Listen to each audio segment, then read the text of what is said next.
today. We really appreciate your participation.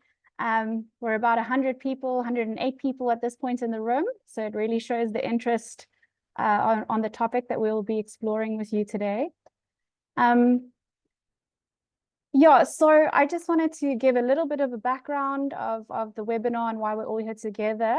So today's webinar is a part of a larger initiative by the Food and Agricultural Organization to assist countries in identifying and evaluating and reporting on other effective area-based conservation measures. So FAO and partners have conducted studies and hosted shared learning workshops on OECMs in the Baltics and the Mediterranean, Caribbean, Argentina, and a couple of other countries and regions as well. And FAO has now partnered with WIOMSA to explore OECMs in the Western Indian Ocean. And so this webinar marks the start of this journey. So I just quickly wanted to share with you the agenda of today.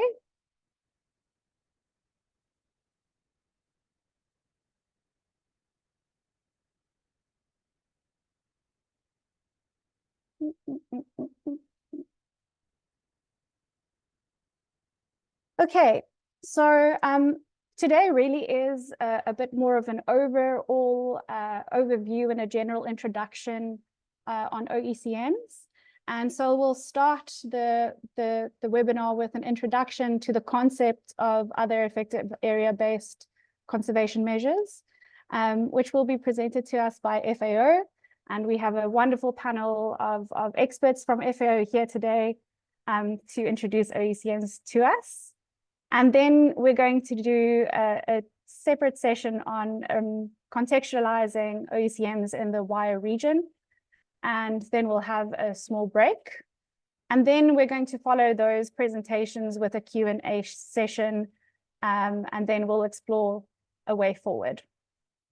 So on the questions, I would urge participants to please add their questions to the Q&A box and not the chat. And as you add your questions that you'd like us to answer towards the end of the webinar after the presentations, kindly like the questions that you find you would like us to answer. Like I said, we are quite a few people in the webinar today. So potentially answering all your questions might be a bit of a challenge. So it would really assist us if you liked and upvoted those questions that you feel are most important for us to answer and explore with you. And then I hope you'll indulge me a little bit. I just wanted to do a small poll to see who's in the room with us today so we can get to know each other. So Lillian, if you'd be so kind as to share the poll with the participants so we can get an understanding of who's joined us today. You should see the poll on your screen now. There's 4 questions for you to answer. So if you could kindly just take about 4 minutes to 5 minutes to quickly answer that, and then we can get going.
Lillian, how are we doing on the answers? Well, about 86 people, just about half of us have. That's wonderful. Completed it. Okay, great. Shall we, I think we can share those results. Yes, once we end it. Okay, so let's So give one more minute. Yeah.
Okay, Lillian, I think we can stop.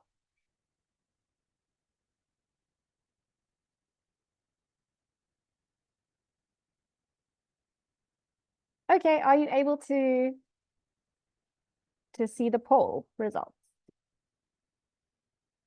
Great. So, I don't know, Lillian, which country you're from is displaying in a strange way. Anyway, okay, so let's go to the second question. I know that we looked at the registrants and there was very good representation overall from the Western Indian Ocean. Quite a lot of participation from Kenya as well as South Africa. And we also saw good representation from the island nation states, which we're very happy about. Yeah, so I just wanted to say thanks for everyone for coming from the different regions and joining us here today. I see that we have about 12% of our participants from the Ministry of Fisheries, about 15, which is really excellent. We're very thankful for you to be here today. Similarly, for the Ministry of Environment, we have good government representation. We also have a few other departments from the governments that have joined us today, about 18%. Good representation on NGOs and quite a few academic institutions as well. So when we look at how familiar people are with OECMs, we see that we have about an average of 3, which is people are somewhat familiar with OECMs. We see quite a few people that are here today to learn more about OECMs, which is very, very exciting. And yeah, so I wanted to thank everyone for taking the time to quickly do the poll. And I think we can start with our first presentation. I'm going to introduce you to Amber Cornell. And then Amber, if you can unmute yourself and just kindly introduce yourself to the participants, and then you can start your presentation. Thank you. So first of all, I'd like to say good morning and welcome to everybody to the webinar today. We are very pleased to host it with the assistance of WIOMSA. My name is Amber Cornell, and I'm a fishery officer in the Fisheries and Aquaculture Division at FAO. I'm really pleased, especially to see so many of you around this virtual table today to help us initiate these discussions on fisheries-related OECMs in the region. As you all know, this topic has been gathering increasing attention lately.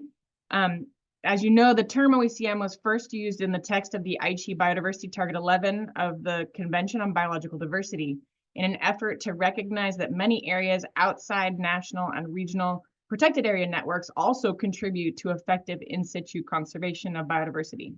And now that's been kind of pushed into the new target 3, which has raised this target up to 30% of our planet to be conserved in some form of conserved area by 2030.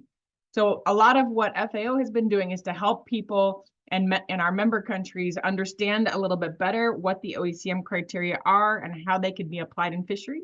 So the presentation I'm gonna start with us off with today kind of goes into a little bit of this history and gives us some more detail on where OECMs came from and how they fit into what we're looking at with fisheries area-based management tools. Let me go ahead and share my presentation. Just a moment. Thanks, Amber. Just before you commence, I wanted to remind participants to please put your questions in the Q&A box, and we'll be addressing them towards the end of the webinar. And as I mentioned, kindly like those questions or upvote those questions that you feel are most important for us to answer. Thank you so much. Hold on just one second. It's not sharing properly, I don't think. Can you see it? Yeah, we can see your screen, Amber. Okay, so all right, so as I said, I'm going to give you a brief introduction to other effective area-based conservation measures, or the famous OECM term. So, you know, we started as a global community of thinking about area conservation in an international way over the last few decades. But really, there's lots of different types of local communities and indigenous peoples' efforts that have been doing area-based management for centuries. And so, you know, even though marine protected areas started coming in on the rise by national governments in the 1990s, there's a long history of the use of area-based management, especially in regions like the Southwest Indian Ocean, that's been going on for a very long time. So, you know, we started with MPAs.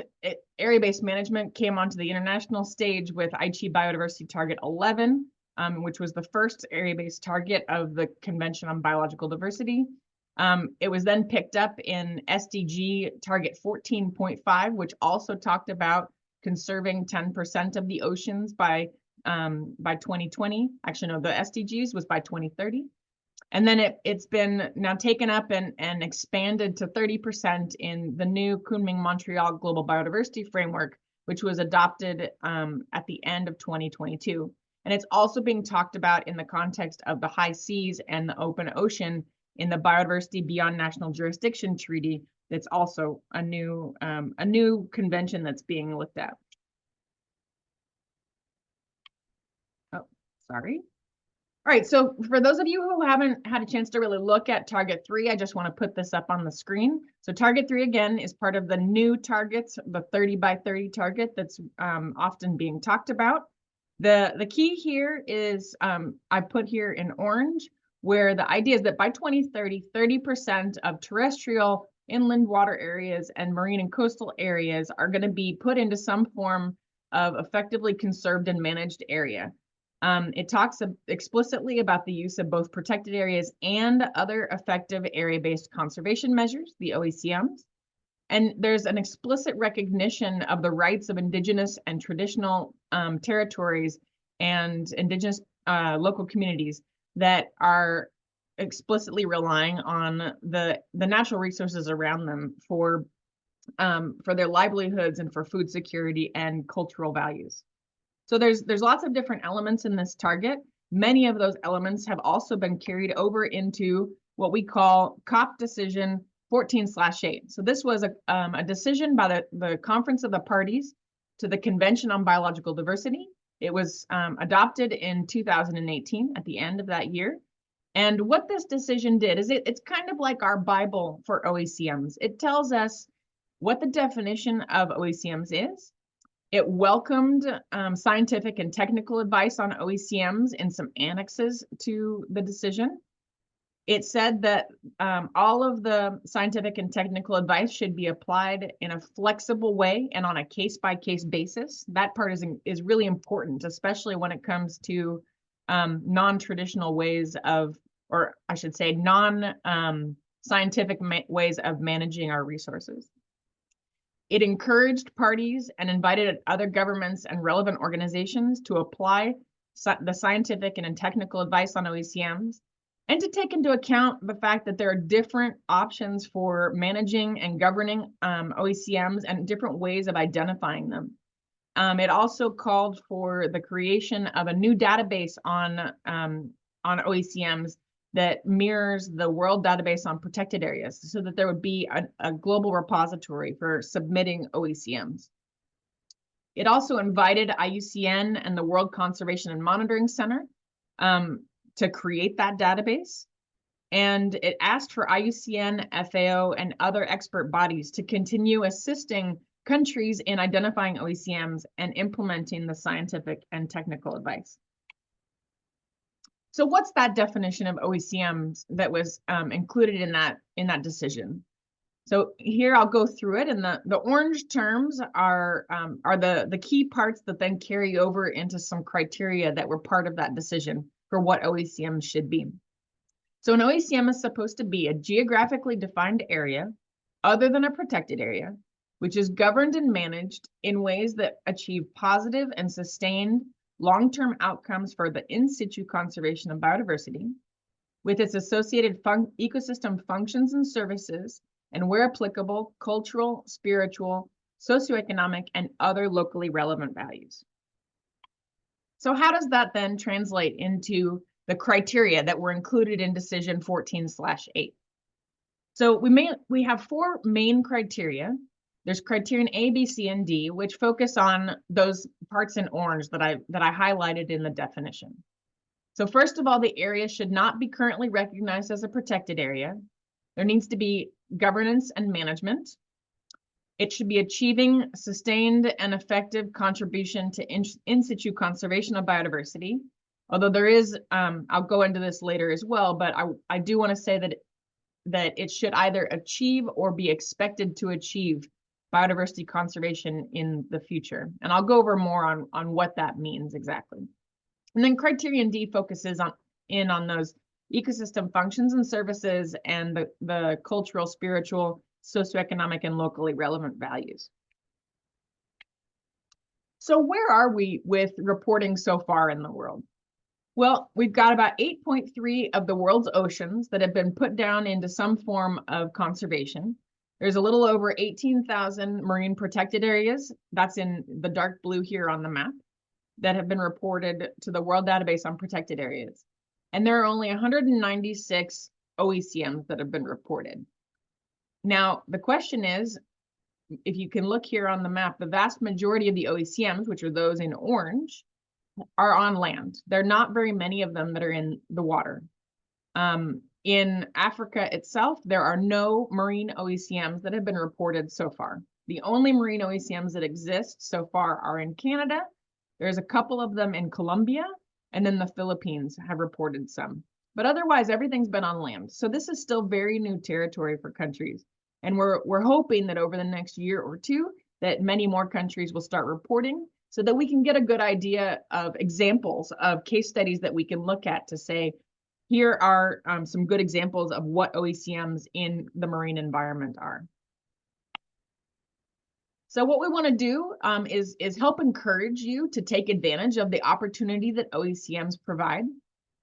It's a really great way to get a joint contribution of countries to both the CBD's Global Biodiversity Framework targets and the Sustainable Development Goals. And it's also a really good way to recognize the efforts of stakeholders who are contributing to conservation.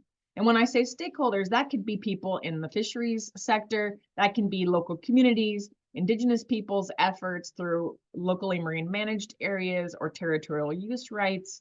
It could be any other sector that might be using the waters, or in the case of the marine environment, or on the case of land. There are also lots of different sectors that are using natural resources. And the idea is that when you have sustainable management of resources, that there are likely going to be ways that each sector can contribute to biodiversity conservation in some way. And so what we want to do is encourage everybody in all sectors to get engaged in this discussion and to try to figure out how every sector can help contribute to conservation somehow. We also can use that as an opportunity to improve dialogue between people that are typically focused on conservation through protected areas and different sectors that are doing sustainable use or that are undertaking sustainable use of the resources as well, so that everyone can get talking to figure out how they can work together in this in order to integrate the concept of biodiversity conservation into what they're doing. So let's take a little bit closer of a look at the OECM criteria to get you a little bit more familiar with what these criteria are and what their the sub-criteria under each one are. And this will help give us an idea about what is an OECM really, and what are the kinds of characteristics that are going to be important for identifying OECMs. So the first criteria, as I mentioned, is that the area is not currently recognized as a protected area. So what does this mean? It basically means that it hasn't been reported officially to the World Database on Protected Areas as a protected area, and it hasn't been reported in what are called the national reports to the Secretariat of the CBD. So those national reports get sent in to the CBD Secretariat every 2 years, and they're basically a summary of how the country is trying to put into place actions and targets for meeting all of the targets of the Kunming-Montreal Global Biodiversity Framework. So those are the two avenues that you want to make sure that when you're looking at something that might be an OECM, or that you want to decide yes or no, is it an OECM? You want to make sure that it hasn't been reported by the country to the World Database on Protected Areas or through the CBD Secretariat. And that's really important because the whole idea here is that we want to avoid double counting. If we're talking about a percentage target that we're aiming for, we want to avoid having overlapping of protected areas and OECMs, so that you're not having an inaccurate way of accounting how much of the actual oceans is being conserved. And this figure tries to help show that a little bit, where the ultimate goal is you can say that an OECM could contain a protected area, but that overlapping area can't be counted as both. It can only be a protected area or an OECM. So just a quick note here on the difference between protected areas and OECMs, because I get this question a lot. It's like, what's really the difference between protected areas and OECMs? Well, I look at this as really coming down to one main thing. The primary objective of a protected area is typically going to be conservation, and protected areas are typically designed with the intent of having biodiversity conservation as an outcome. However, protected areas are typically not designed or labeled as a protected area with the outcomes in mind. And that's the key difference. An OECM typically does not have conservation as a primary objective and is really evaluated, and you decide, yes, it's an OECM because it either has or has a likelihood of having a biodiversity outcome. So it's a difference of objectives for protected area and outcomes for OECMs. That's really the main focus of the difference. And you can see some examples of potential OECMs in where there's an ancillary benefit for biodiversity, whether that's through cultural areas, sacred sites, military areas, or war graves. There's also the potential that maybe biodiversity conservation is a secondary objective of the area. So that could be seen in areas where there are fisheries closures, ecosystem service protection, or areas with low impact use. And then you could also end up having OECMs where biodiversity conservation actually is a primary objective. And that's often seen in locally marine managed areas, indigenous community conserved areas, or even in areas where protected area designation is not possible or wanted. So let's move on to criteria B. Criteria B, again, is focused on governance and management. The idea here is there's a couple of different sub-criteria that go along with that. So the first part is that you have to be able to put it on a map. So the area needs to be in a geographically defined space. You want to make sure that the size and area are described, including in 3 dimensions of the water column where necessary. And you want to make sure that you have it in a mappable format. The other sub-criterion here are that the area has legitimate governance authorities and that it's managed.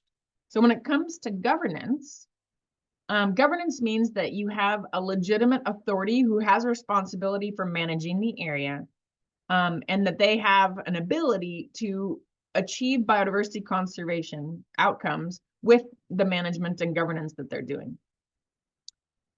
You want to make sure that governance by indigenous peoples or local communities has been self-identified in line with national legislation and international obligations. You want to make sure that you're thinking about equity considerations and that the governance of the area is not having a harmful effect on the distribution of benefits of the area. And it may involve a single or collaborating authorities in addressing the threats. It could be just the Ministry of Fisheries who are in charge of addressing threats, or maybe there are multiple stakeholder groups, ministries, NGOs who are all collectively working together to address threats in the area. When it comes to management, the idea here is that it's being managed in ways that are going to ultimately achieve positive and sustained outcomes for biodiversity conservation. You want to make sure that relevant authorities and stakeholders have been identified and are involved in the management. You should have an effective management system in place that is consistent with the ecosystem approach so that as new potential threats or pressures come into the picture, you have a way of adapting the management in order to address them. When it comes to criterion C, this is kind of the real crux of the matter for OECMs, the real focus. It's meant to be focused on the area achieving or being expected to achieve sustained and effective contribution to biodiversity in a location. So number one, the sub-criteria here say that the area should be effective. So that's where this idea of achieving or expecting to achieve outcomes for biodiversity, that existing or anticipated threats can be addressed by the management, that policy frameworks and regulations are addressing those threats and any new ones that might come in, and that there's both management both inside the area and outside the area, and that has some kind of integration so that there is a continuity of management being done across a wider area. It's also important that the management be sustained over the long term.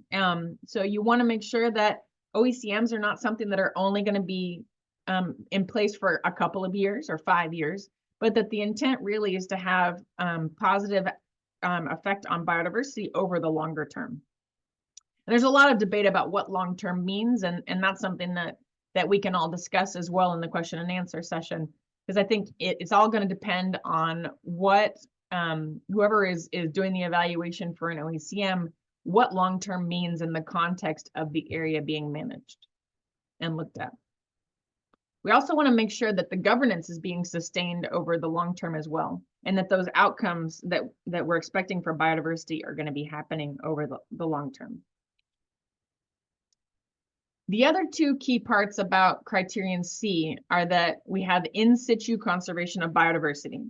And one of the things that's really useful in decision 14/8 is that they list 6 different kinds of types of biodiversity attributes that you might want to be looking for when you're thinking about what an area-based management tool is conserving.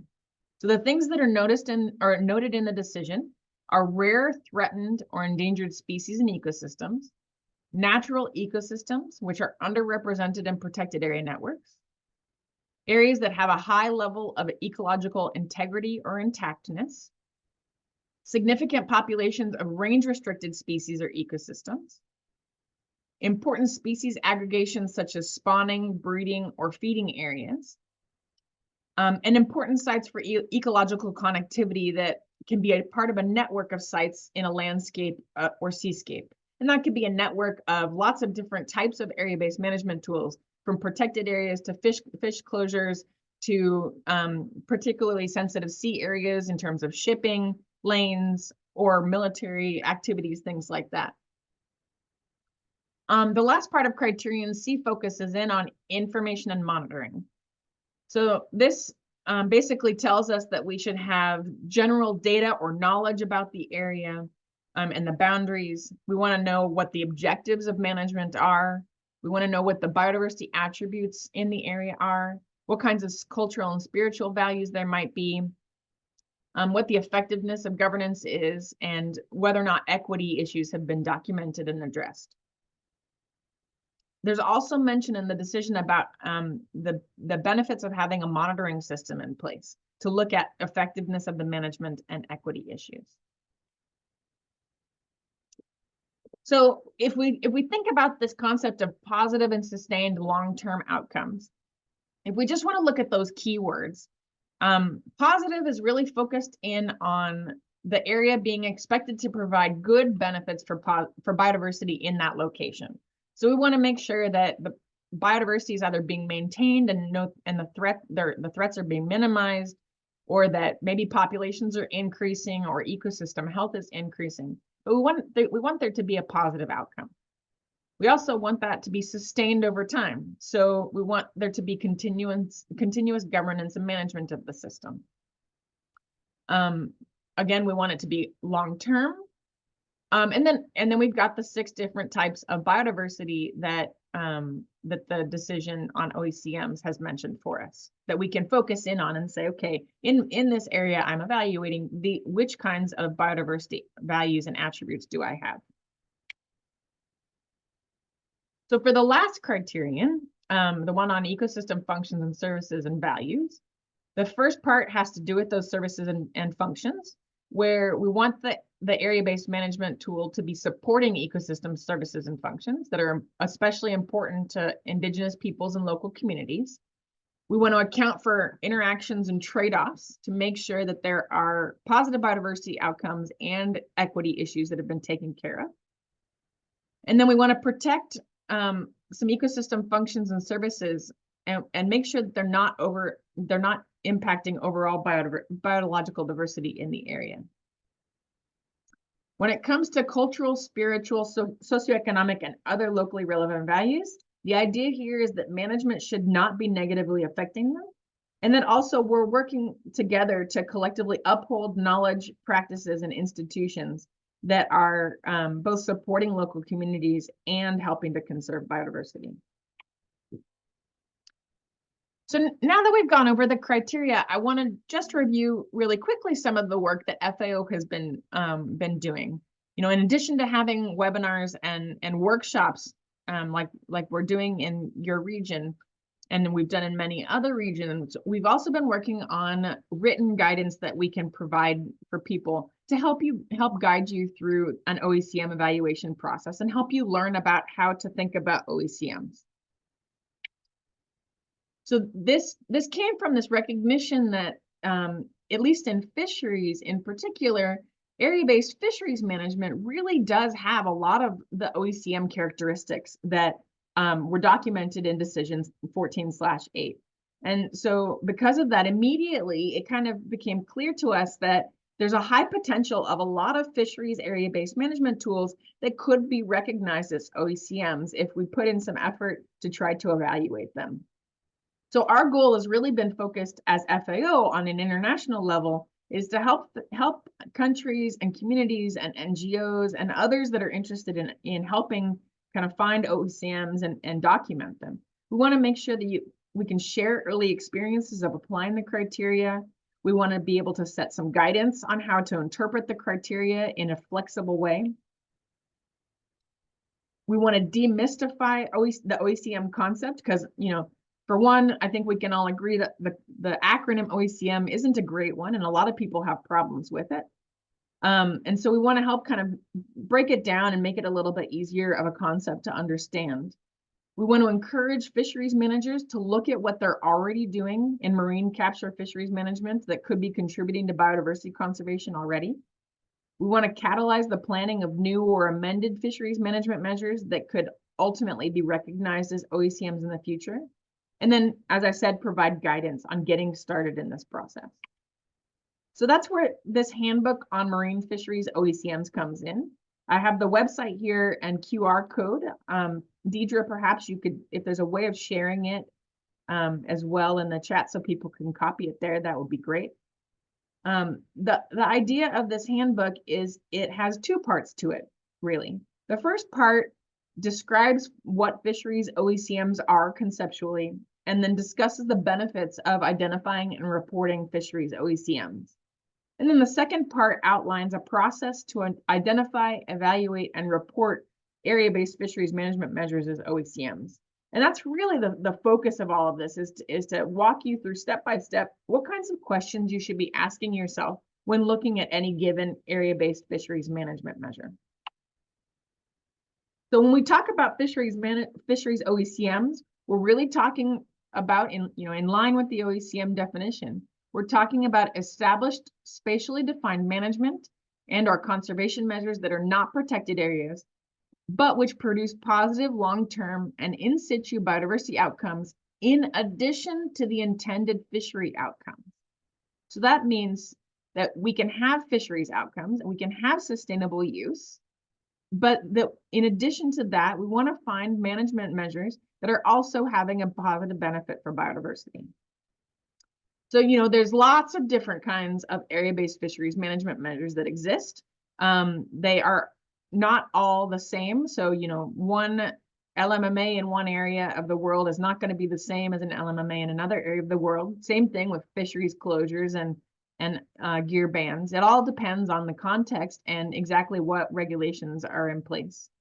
But we have found through a lot of the work that we've done that there are a lot of fisheries closures, fisheries restricted areas, locally marine managed areas, territorial use rights systems, and geographically delimited gear bans that really do have a lot of the characteristics of OECMs and are really worthwhile looking at to see if they meet the criteria. So in terms of the process that our handbook lays out, we have really 4 phases that we recommend going through. First is the launching phase, where you're establishing just the process and approach that you're going to take for going through evaluation of different areas. Then you move on to an initial screening, which is really designed as a first pass that shouldn't take very much time, where you can go through areas and relatively quickly say yes or no, does the area meet some really basic qualifying characteristics. Then the full evaluation takes those areas that come out of the initial screening and puts them to a little bit more rigorous of a test. And then lastly is reporting, where you take those areas that you believe really do meet all of the criteria, and it walks you through how to report them again so that they can be counted towards these global spatial conservation targets. But here's a visual guide for what this really looks like.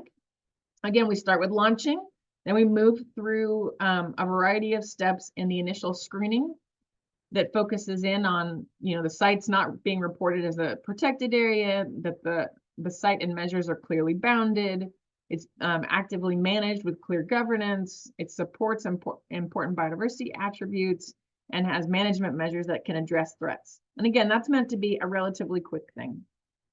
Then we want to make sure that an expanded multidisciplinary evaluation team is evaluated or is created that can then help do the full evaluation, which really goes into a bit more depth on how the site is important, what kind of threats and pressures there are, how the management measures in place are addressing those threats and pressures, and then how as well the management is impacting the site. And then you come out into the reporting phase where we share information on how to report fisheries OECMs to both the CBD Secretariat and the World Database on Protected Areas. So just to give a little bit more detail on each of these phases, first we start out with launching, and the way that the CBD decision on OECMs has set this up is they really recommend that a lot of value is obtained by setting up a subnational or national governance process to coordinate this effort. That's not going to be possible in all cases to be able to set that up, depending on how relationships between different sectors and the governance authorities and national authorities and indigenous peoples, et cetera, in a country. So it's going to depend country between country to country on to what level a coordination process can be put together. However, whatever happens, there should be an established, agreed upon process that helps systematically streamline efforts and helps facilitate collaboration and management and minimize conflict between those that are governing areas and the national governments. For fisheries OECMs in particular, this process might be led by the fisheries ministry who's in charge. It might be a combination of the fisheries ministry and the Ministry of Environment, if at all possible. And I say that mainly because in almost every country, the Ministry of Environment is considered to be the CBD focal point, the people that go and sit in on all of the meetings of the Conference of the Parties of the Convention on Biological Diversity. So wherever possible, if we can have coordination between that Ministry of Environment office and the Ministry of Fisheries, that's just going to strengthen the process. In some cases, this process also might be initiated by a devolved authority, such as an Indigenous peoples group, a local fisheries group, or a local community. And this is kind of an overall process of showing what this would look like. On the top here, we have what it would look like if the Ministry of Fisheries was in charge of things and the kinds of people that might be engaged at different steps in the process. And then on the bottom, we have a potential way of looking at this process if it's being initiated by a non-state governing authority, such as a local community group or Indigenous peoples, like I said. And so this is really just to show that there are multiple ways of doing this, and that you have to do what's right and what's gonna work for your country and the context that you're working in.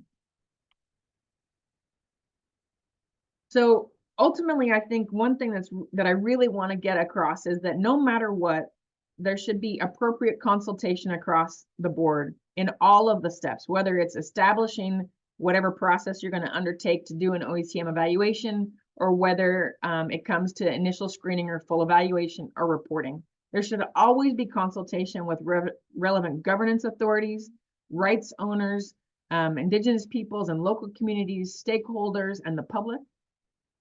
Recognition of OECMs should be supported by the management measures in place to help enhance the governance capacity of whoever's the legitimate governance authority for the area. And it can be done either by a sectoral authority or by an intersectoral group, again, depending on who all you're able to get together in the room. So when you are thinking about moving on into the initial screening process and full evaluation, you also want to think about what kinds of information you need. So this is just a relatively brief list, but this is some of the things you want to start thinking about trying to find for any areas that you want to evaluate. First of all, you want to know what the status is, whether it's been reported as an MPA or not. You want to know the location, boundaries, and size, whether there's legitimate governance, what the management system is of the area, what kind of area-based fisheries management tool is being used, what the biodiversity attributes and features are, and which ones are of concern in the area, what ecosystem services and functions are being supported, and then what are the locally relevant values that are present in the area.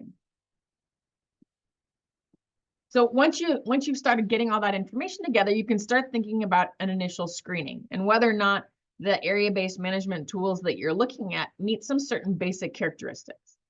So again, that's meant to be something that can be anecdotal. It doesn't have to be something you have to spend a lot of time on, but just that you get a really good idea about whether it's been reported as a protected area. Is it clearly bounded? Do you have management? Is there governance? Are there key biodiversity attributes in the area? Are threats known? Is management intended to address the threats? And again, this does not have to be a full analysis of what biodiversity is there and documentation of it all. It doesn't have to be a full threats assessment. It just has to be a quick glance at, do we think that we know information about the biodiversity in the area? Do we think we have good information about the threats to that biodiversity and whether or not management is able to address them? That's really the level of detail that you're trying to go at with the initial screening. When it comes to full evaluation, that's where we get a little bit more detail that needs to happen. And I should say as well that with all of these steps, I would like to really, really recommend that you document everything along the way, that you document the process of putting together what the systematic approach is for doing evaluations. You document who was involved. You document the initial screening decisions that are taken and the information that you have at that point. And then in the full evaluation, it becomes really important to document as full as you possibly can what key biodiversity attributes are there, and kind of to the extent possible really detail out what is in the area.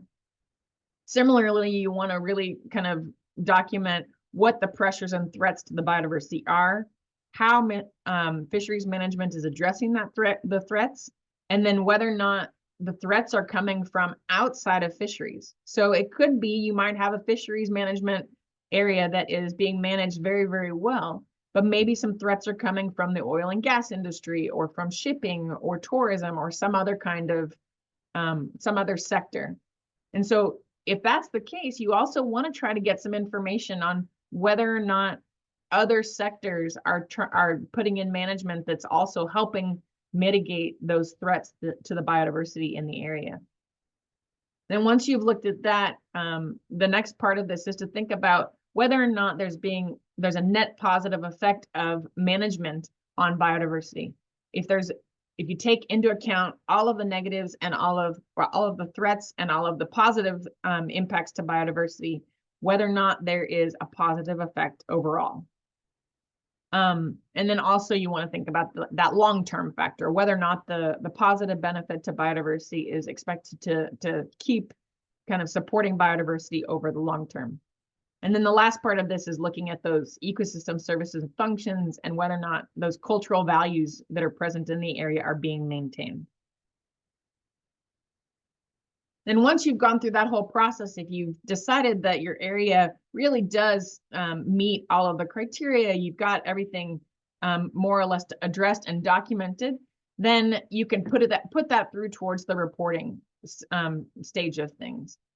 Now, any area that comes out of full evaluation and you've decided, really there's a couple of things that are really missing here, that really is both a benefit for OECM reporting in that you can then identify things that in the future could be strengthened and then reevaluated in the future for potential inclusion as an OECM in whatever's reported. But it can also be really beneficial for fisheries management as well, is that by doing this evaluation, you can identify areas of the management that's in place for a specific area that could be strengthened or might be tweaked or changed in some way so that it ends up having a positive benefit for both the fisheries itself and for the biodiversity in the area. So it's a win-win situation here, that doing this evaluation then allows you to identify places that you can improve what you're already doing. So when it comes to OECMs, I really want to emphasize that it is highly likely that there are lots of OECMs around the world that just haven't been identified yet, because the concept is too new and people are still trying to figure out what the criteria are and how to apply them. But I can be pretty confident in saying that I think that they're really all over the place, and it's just really a matter of doing these evaluations and identifying them and mapping them. And only then will we really know how much of the oceans are we really already conserving. It's not going to be 8.3% like the World Database on Protected Areas and OECM says. It's going to be a lot more than that. And the question is, how much more than that are we really doing a good job at managing? It's also important to know that once we do that evaluation and counting of OECMs to understand what we're already doing, that can be used to help us track those national and global conservation targets. It's also possible here that even though most of the OECM reporting is probably going to be done by national governments, local communities and indigenous peoples groups and NGOs can also do reporting of OECMs for areas that they want to undertake evaluations for. as long as it's in line and supported by whoever the legitimate governance authority. There's also a role here for regional fisheries bodies, in particular with regional fisheries management organizations, as they can help, bring countries together in the regions that they're present in, and help countries kind of come together and share experiences and knowledge on how to do this process. And they can really catalyze reporting and in any given region. And I think, the efforts that WIOMSA and the Nairobi Convention and SWIO have in the Southwest Indian Ocean in particular are really kind of demonstrating that, especially with the number of people that we have on this webinar today. It's really impressive to see how many people are interested in this concept. The other part on reporting that I wanted to note is that the World Database on OECMs has an established way to standardize the data that gets submitted, and there's a whole manual on what kind of data should be reported, and there's a way there to also submit supplementary information that can be that documentation of the decision-making process that you've gone through when you're doing an OECM evaluation. And as I mentioned, private entities, indigenous peoples, local communities, any legitimate governance authority can also report their site to the World Database on OECMs. So why do you want to go through this process? Sometimes I think it looks like it might be really kind of time consuming and difficult to go through this process. I'd like to say that I don't think it's really as hard as it seems, and it's really just about trying to put together a group of people that are willing to sit down and go through the process and look at the information that's available. So I want you to be encouraged to try to do this. And I think it's really, really important for us as a global community to really start thinking about how we can all work together to help improve biodiversity conservation. So, in addition to that, I think it's also important, as I've already mentioned, to look at the fisheries area-based management tools that are already in place, and those locally marine managed areas and community conserved areas that are already in place, to figure out, we need to give recognition and credit where credit is due for the efforts that are being done to manage resources. It's also a chance to enhance management, as I said, with that strengthening phase, is that if you come out of the full evaluation and you say this area isn't quite there yet for OECM status, maybe by doing some tweaks to it, you can get it there. It's also an opportunity to help get fisheries issues more embedded into international conservation discussions. And likewise, it's a way of getting fisheries managers to think a little bit more kind of intently on the concept of conservation and their role in it. It can help enhance the dialogue between the fisheries sector and people in the conservation community as people start talking about what is an OECM and what's not, and how people can work together on these evaluations. And it can help us jointly contribute to these global goals.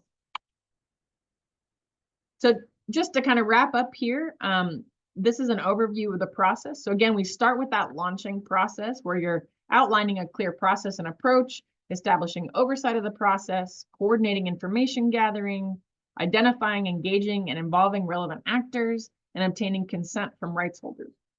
And then you go into the screening with the initial screening and the full evaluation, and then finally on to reporting and recognizing the areas. Some final considerations. One thing that I don't have on this slide, but I also do want to mention, is that it's really, really important that we are not creating OECMs and we are not designating OECMs. OECMs is simply just a label for other types of area-based management tools that we're using. So the things that you're designating or creating are fisheries closures, LMMAs, community conserved areas, gear bans, etc. And then you're using the OECM label to simply recognize them. So I want to make sure that we're all clear with the terminology that we're using, that we really don't want to ever use the word designate or create when it comes to OECMs. It's just a label for recognition. So I just want to make that really clear. And the last things here, the last considerations I want to leave with you before I hand it off to my colleague, to give you some examples of what OECMs could look like.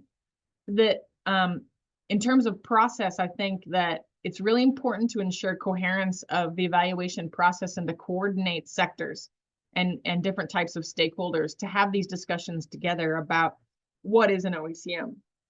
On a regional level, I encourage people to keep talking to each other across the region so that you can learn from each other and think about collectively, what do we mean when we talk about OECMs and what they look like in the Southwest Indian Ocean region.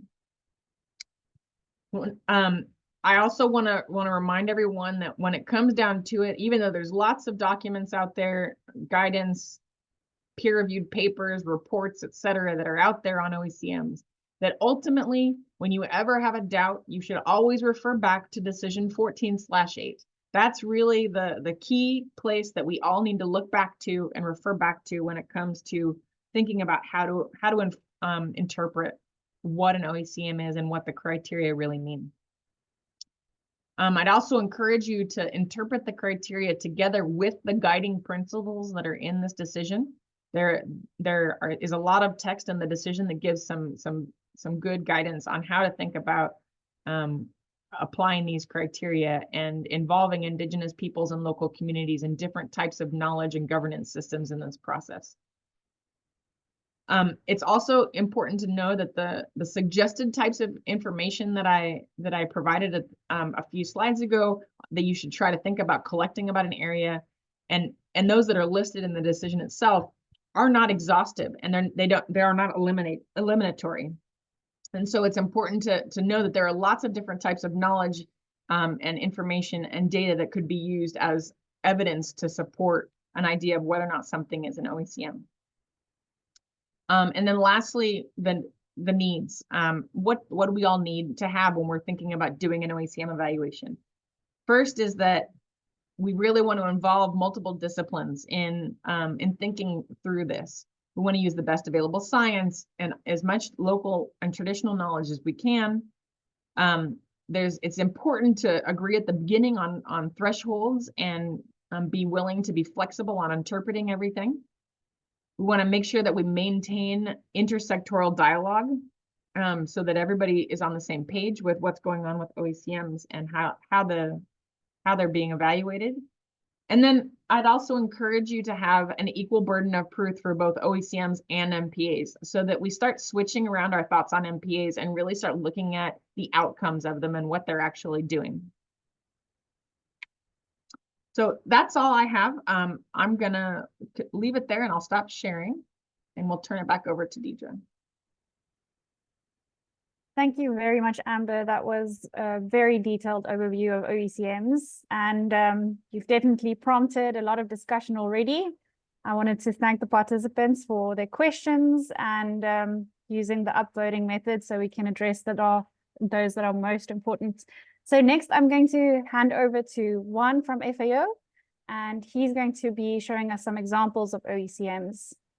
Thank you so much, Juan. Please introduce yourself, and then you can start with your presentation.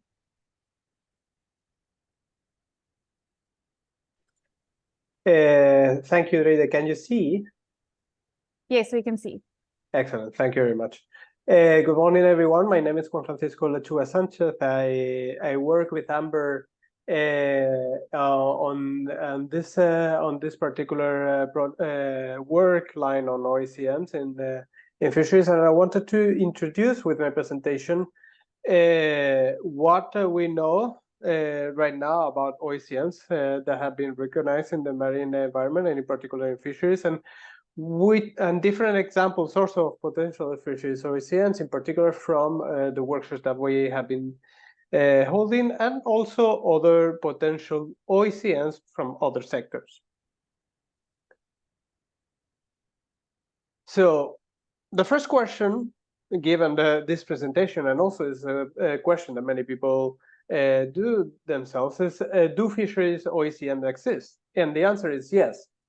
In general, when we think of the marine environment, marine OECMs exist in Canada, Colombia, Guernsey, which is an island in between the United Kingdom and France, Morocco, Philippines, and Oman being the last one, having recognized OECMs in their marine space. And from those marine OECMs, some might be fisheries OECMs. For example, we know that Canada has reported fisheries OECMs, and other marine OECMs might relate to fisheries, as is the case of Colombia.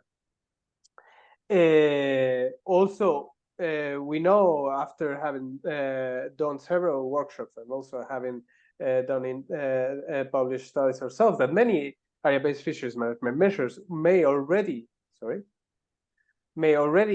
meeting the OECM principles and criteria, and even some others might be meeting this criteria if they were to be upgraded. Like, for example, adding new technical measures or restrictions, improving spatial integration, combining different area-based management measures with different fisheries for a greater impact, and also increasing monitoring and enforcement and compliance of conservation measures. And here I want to show, I'm not going to go through detail through each of the types of area-based management, area-based fisheries management measures, but I want you to see how many options and how many of these measures exist. And all of them are a combination of different characteristics. Their time, they can be from permanent to seasonal, or even moving real time, depending on some criteria. They might close like a very, very large space, like it can be an area in the high seas or the exclusive economic zone, or it can be just a partial part of an area. And also the activities that can occur inside can be totally banned, or just partially. So having this in mind, let's dive now to the different examples of fisheries OECMs. And the first one that I wanted to show, because also is the one that for which we also have more information, is the one of Canada.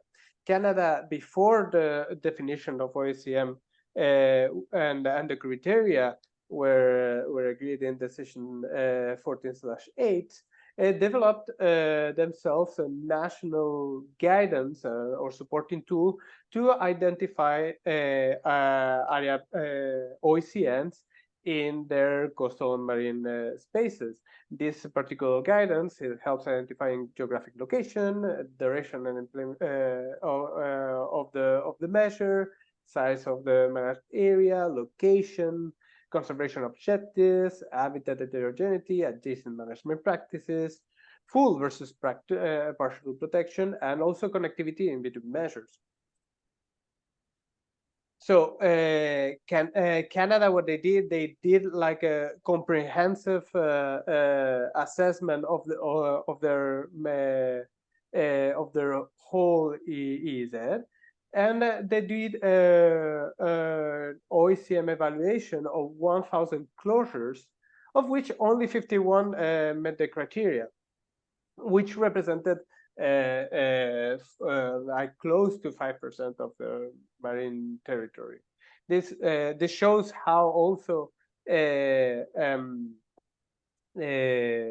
not I mean, because there's many times a fear of greenwashing, but if you take into consideration how many closures Canada considered, you can see how rigorous they were in their process, and only a small percentage of that of those many closures were recognized. And those closures were marine refuge, which are fisheries closures that are placed under the Fisheries Act, and whose aim is to protect marine ecosystems and species, and that can be created more quickly than marine protected areas, and that the only thing is that they are only focused on fisheries and then protecting the and then banning the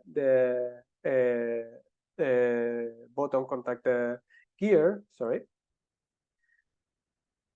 But they might not protect from other activities like mineral or oil and gas extraction. So these are two examples, like the Hatum Basin, which is a long-term protection of sensitive benthic habitats from all bottom contact fishing activities. And the other one, not far away from the Hatum Basin, is the Northeast Foundland Slope Closure, which is a long-term protection of sponges and corals from all bottom contact fishing activities. And the last OECM that was recognized and reported by Canada is the Lophilia Coral Conservation Area, which is a small area, and that was closed in 2004, and that contains the only known living reef of Lophilia pertusa, which is a coral species from cold waters in Canadian waters. This area is also rich in other biodiversity values, like, for example, it contains also other BME taxa, and its primary objective is the protection and recovery of Lophilia pertusa. Fishing was the only immediate threat to this particular species in the area, and therefore it was closed. The area was closed to bottom trawling, and is regularly monitored and enforced. Given that the fisheries was the only immediate threat, and they noticed like that a slow recovery had started, it was recognized finally as an OECM. However, there's emerging threats that are considered, which is, as I mentioned, oil and gas, and also cable industries, because these particular areas don't protect against measures from other areas. And then we had another example. First, I showed one where we know a lot about, and then most of the OECMs that have been recognized, we don't have much information about them, because it hasn't been shared either in Protected Planet, in the WCMC website, or otherwise. And for example, in this particular case, these OECMs in Morocco, you can see that they are strongly associated with marine protected areas. And as I said, there's no details about it. So what is the conclusion that we can draw on the global picture, and also taking into consideration the examples that I have shown?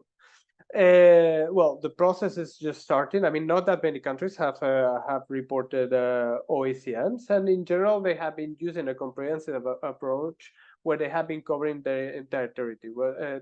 Was the case of Canada, was the case of Philippines, that as Morocco, we don't have much information about it. And in overall, initiatives have been led by the authorities for fisheries, like in Canada, or of the environment, like, for example, in Colombia or in Philippines. And it's impossible to know how the criteria are applied until more information gets uploaded in the database. Canada made the information available because also it was part of their way of making this process, being the first country that recognized OECMs, to make the process transparent. But apart from them, not that much information has been available to the public. And now the number of OECMs that have been recognized overall, it's small, but I would like to also give some examples of area-based fisheries management measures that we have discussed in different workshops. So you have an idea of which of what has been discussed, and all these examples are of areas that were considered to have potential as OECMs. The first one that I wanted to present, I'm going to present two types of area-based fisheries measures. The first one being top-down, the other ones being co-managed and more bottom-up types of area-based fisheries management measures. The first one, which is the Jabukapomo Pit, which is it's located in the Adriatic Sea, in the Mediterranean. It's a large area it's around 3,000 square kilometers. That is a GMCM fisheries restricted area. Part of it that's it's managed by the or is under the authority of the General Fisheries Commission for the Mediterranean. The other part it's under the governance of the of Croatia, and it's an area that is important for hake and for Norway lobster, and it's also an essential fish habitat rich in the deep sea biodiversity. And it's also considered an ecologically and biologically significant area. It's divided by zones. Zone A, which is a permanently closed area, and Zone B and C, which are areas that are subject to seasonal closures from the 1st September to the 31st October. And there's restriction on bottom contact gears. The nets, bottom nets are not allowed, neither bottom trawling, long lines, and traps. And given the results that the management has provided, because it is regularly monitored, it has shown a recovery of many of the important species to the area, but also of many other species. It was considered to have potential as a fisheries OECM, and it was recommended during the workshop to tell the countries that are involved in the management to do a full screening of the area. Then going more to the bottom-up management of areas, I wanted to start by showing the benthic resource management and exploitation area of Matecillo 5, which is an area located in Chile, in the Valparaiso region. It's a small area of 1 square kilometers, and it's territorial and it's a turf. The management of the AMERB is shared by artisanal fishers who have to monitor and also present a management plan to the National Fisheries Services, the National Fisheries Service, and the Undersecretary of Fisheries and Aquaculture. The fishing activity that takes place in the area is committed to the sustainable extraction, commercialization of loco, limited and sea urchin, loco being a type of abalone, and the fishing of other species is prohibited. It's also home to commercial important species and key habitats, and it serves as shelter for the reproduction of an area of multiple species, not only the ones that are commercially that are the target species, but also other species from outside the area that come there and use the area for those purposes.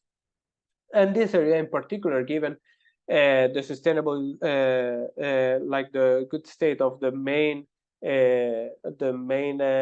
like the target resources, but also the ecosystem services that it provides to other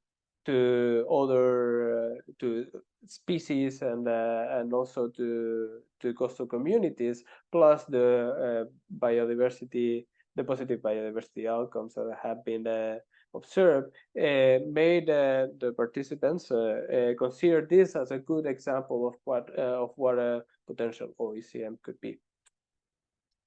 Then we have another area, and here I wanted to show like one small area that has been co-managed and another one that is way larger that it's also co-managed. This particular area is the Golfo Dulce Marine area for responsible fisheries, for responsible fishing in Costa Rica, in the Pacific side of Costa Rica. And it's a very large area of 750 square kilometers. And in this case, also the management of the area is shared. Although in this case, the management authority is the Costa Rica Institute of Fisheries and Aquaculture, because of their role, because of the role of the institution. In the end, the management of the area and the monitoring of the area is carried by a monitoring commission, which is composed by the Costa Rican Institute of Fisheries and Aquaculture, also by small-scale fishing organizations, and one representative of small-scale port and tourist fishing, and one representative also of the Costa Rican Fishing Federation. The biodiversity in this area is quite high. It has 1,028 species reported, and the species, the percentage of those species there, I mean, it represents the 21% of the total number of reported species on the Pacific coast of Costa Rica. Those also cetaceans and marine mammals, as well as sharks, have been observed in that particular area. This area also was considered as being a potential a good example of a potential OECM, given the high diversity and biodiversity of the area, the management that is in place, and also the status of the biodiversity there. The last example that I wanted to show from the fisheries side, it's in this case a set of a network of small area-based fisheries management measures that are also managed. In this case, is the network of fisheries refuge zones in San Cosme to Punta Coyote in the Pacific side of Mexico, in the Gulf of California. And it's in this case, it's also the management is shared, although most of the activities are carried by fishers and the civil society, with the support of the National Commission for Aquaculture and Fisheries and the National Fisheries Institute. Monitoring is conducted annually, mostly by the civil society, and results also indicated an overall richness, abundance, and diversity of fish that has increased in the area since the implementation of these fisheries refuge zones, and it was considered also a good example of what a potential OECM could be. And OECMs, we have to take into consideration that OECMs could also be identified in other sectors too. We haven't, as FAO, we haven't gone deeply into looking at which at those other measures that are from other sectors, but still we can provide some examples or ideas of what could be interesting to look at in different sectors too. First, apologies, 1 second. First, in the archaeological sector, we could consider, for example, underwater archaeological sites that can contribute to biodiversity conservation, as they serve as artificial reefs, and many times it limits or forbids activity. And in this case, we have examples of shipwrecks, for example, urban ports and structures, circuit places, and offering places, and also prehistoric landscapes. Apologies.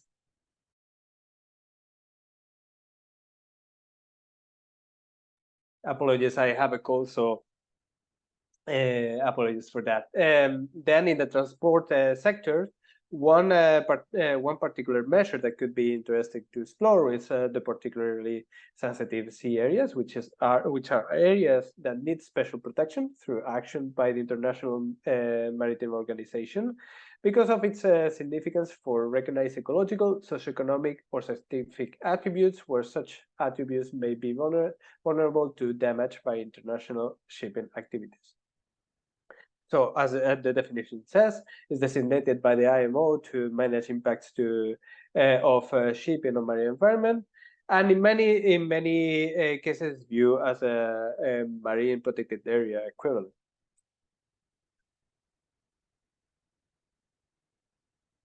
Another example, for example, from the tourist sectors can be hotel managed marine protected areas. One example is in Honon, the whale island in Vietnam, where an owner leases marine areas, creating de facto marine protected areas, and where the owner also put some measures in place. And it's shown to have higher fish densities than areas where the measures were not applied by the owner, also higher richness and average, and also higher average size and number of fish. However, in these cases, we need to evaluate also the management and how it is supporting like local cultural values or ecosystem services. And then finally, the defense sector, we could consider military training areas. One example, for example, it's in the Shoalwater Bay training area in Australia, which is actually managed for environmental protection. It has high biodiversity and it's important for species, but there's challenges because biodiversity and ecosystem services are not regularly monitored. And as many times happen in the defense sector, and that's something that we have discussed in other workshops where other sectors have been addressed. There's usually a lack of transparency and data, which can hinder, for example, the evaluation process and the recognition of OECMs. And that's all from my side. I hope I was well in time. And thank you for listening. Back to you, Drida. Thank you very much, Juan. That was excellent. I learned a lot for sure. I would like to propose that we maybe take a short break now instead of, we had planned to have 2 more presentations before we have a break, but I think maybe it would be more appropriate now if the other panelists agree with me. Then we can have a short 10-minute break. And after that, we can commence with the 2 final presentations that's going to provide us with some regional context on OECMs. And yeah, I think then let's be back in 10 minutes. So we'll be back, depending on your time, at 11:35, if that's okay, and we can proceed. Thank you very much.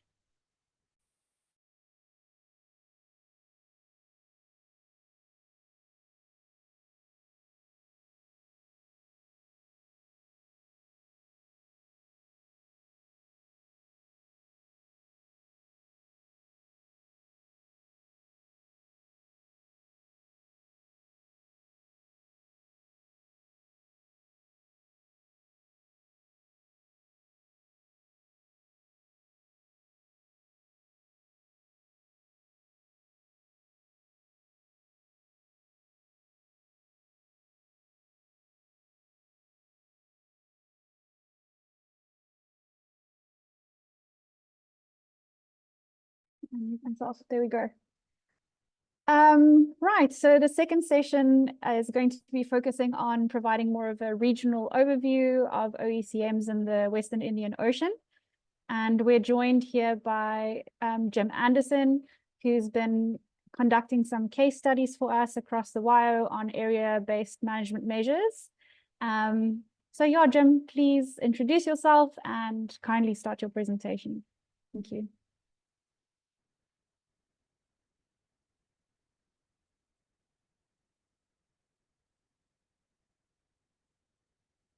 You're still on mute, Jim. Yes, thank you very much, Deirdre. So as Deirdre said, I'm Jim Anderson, based in France, and I've just been putting together some materials for subsequent case study work in the workshop scheduled for April. Is that screen visible for everyone? Yes, you're good. Yeah, okay. So I'm just going to give an overview of area-based fisheries management measures in the WIO. It's not fully comprehensive, but hopefully it'll capture some of the issues of relevance to subsequent OCM work in the region. And area-based fisheries management measures are really the raw materials. It's not okay. The raw materials of OECMs. So 3 sections. Just a little bit on defining ABFMs, area-based fishery management measures. A little ABFM timeline for the Western Indian Ocean, and then some features with a few examples on scale, governance, objectives, measures, and just a word on monitoring. Nothing too detailed on that. So an ABFM, according to the CBD and RICE, is a formally established, spatially defined fisheries management and/or conservation measure. So the 2 key words there: formally established. 2 key concepts are formally established and spatially defined. There's inevitably a time dimension to it, but this might be permanent, temporary, seasonal, or real-time closure. And the objective will be focused on fisheries, and with a prevalence of sustainable use, but also allocation of space and resources, access control of one form or another, and not to forget livelihood objectives. These are often part of the package, if you like, of marine conservation work in the region, often through donor programs, donor partner programs, and NGOs. The package would include conservation measures, but also some sort of livelihood quid pro quo, I suppose. And this is important because livelihood expectations in fact turn out to be one of the key aspects of the ABFMs, at least that I've observed in the WIO. So potential fisheries OECMs will be a set, or a subset, pardon, of ABFMs. So not all ABFMs will qualify as fisheries OECMs, but the obvious idea is to get that subset as large as possible. For me, I see 2 sort of elements in the ABFM: a governance component, a local marine management area, a central coordinating committee that you might find in Tanzania, or a community fisheries council that you might find in CCP in Mozambique, for example. And then on the other hand, you have the management measures. That might be a gear ban or a seasonal closure, and all the others. So these are important elements, as far as my position anyway, of area-based fisheries management measure in general. Mine really started off in 1995, probably. Apologies to anyone who was doing it sooner, but that was probably village management planning in northern Tanzania, in Tanga. The GILO's local management law was also established in Madagascar around that time, although that was mainly to do with terrestrial management. And then over the years, there's been various activities in South Africa in the late 90s, the application of DINA, a traditional sort of law and control in Madagascar from the early 2000s. Probably the first site in Kenya, the KCMA, the Kururitu co-management area, and then the really dynamic development of the LMA program in Madagascar on the west coast, going through to Comores and Mozambique, and currently, as we speak, there's a big program of developing joint co-management areas or in Kenya. So this is a graph just showing the sort of rise in the numbers over the years. of community management or co-management areas. For Kenya, up to 40 something in 2020. The numbers actually go up and down depending on which sites are active and who's measuring them. And you can see in Mozambique, there's been a dramatic increase up to more than 90 over the past 5 years or so, with a number of NGOs involved, Cordio, AMA, a very dynamic Mozambican NGO, WWF, IUCN, and various others. So some features of the ABFMs. Looking first at scale, there's a huge range. This one is the management plan for the Amarantes to Fortune Bank in Seychelles. Over 200,000 kilometers squared, 16% of the EEZ. A range of different measures nested within that plan, including the Mahe Plateau co-management plan.